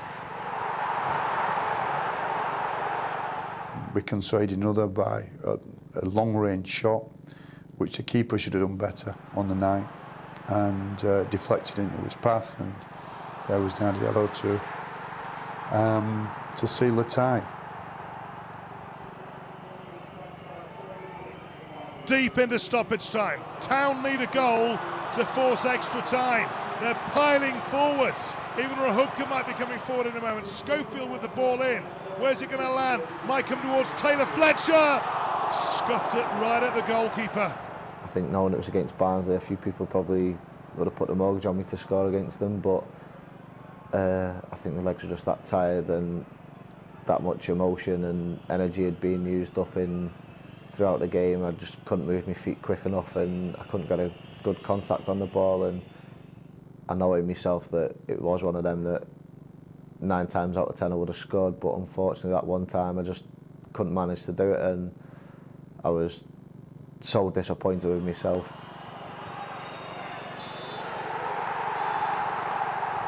After that game, to say I was low is an understatement. When you see my reaction at the end of the game, and you know, it was a horrendous feeling, and the worst I felt in football. For us to perform like we did second half, it was disappointing. If we'd have gone at Barnsley and played well, then it'd have been probably easier to take the defeat. But knowing we didn't do ourselves justice in that second half, we're more disappointed. But then you see that, you know, the celebrations Barnsley are doing, and you know how close we were, and it could have been us. That's probably the worst feeling I've had in football. I've been playing for 15 years at a good level, and you know, hopefully I won't feel that way again, and next year, you know, we'll gain automatic promotion. Disappointment, gutted. It's a massive blow. It's not a nice feeling to lose at that stage, especially when you know you've had the success in the playoffs before, and you know how good it is. You know the feeling it is to win. You know, a massive disappointment. But you know we've got to regroup now and get ourselves ready for next season. We've had a great season. 2 years ago we're in the bottom league, and where we've come now to be disappointed. We didn't get automatic, and obviously miss out in the playoff. We've had a great season, and we're still a young team, and there's no reason why we can't build on this. And we've come another step forward from last year, and there's no reason why we can't make another forward step next year. You look at the games we've played Chelsea away, give a good account of ourselves, Blackburn away, did well there, and just the times we've had over the season. I mean, 3 years ago when the gaffer came in, we've made a progression each year. We've promoted first year, last year we just missed out on the playoffs. This year we're in the playoffs, so next year I can't see why not we get automatic. I think we're a very good footballing team. I think we score a lot of goals, but as I was saying, we have to sort out the situation in the goals against department. And I think if we do that, then next season will be successful for us. Got a great set of lads. We're going to take positives from this season, like we can take into next season. If we have a good start like we did last season, we can go all the way again. With these fans behind us, who knows what can happen. We've just got to look forward. The gaffer said, you know, he might, you know, maybe bringing some new players in, and if so, he's, you know, it's going to help with the squad again. But he's sort of personally said, you know, he's got the squad in the dressing room, you know, to do what automatic next season, definitely. I'm sure it'll strengthen determination. I'm more determined than ever, you know, to get out of this league and get into the Championship with Huddersfield, and that's something that I'll be striving for next season. The thing that's picked me up today is that all the players have been in. I've had a chat with each and every one of them as a group individually. My spirits are raised, and that's what only 40 hours after a major defeat. My spirits are raised for next season. Knowing what players I've got for next year, knowing that we're a good side, knowing that I'm going to be positive, I'm really, really looking forward to next season.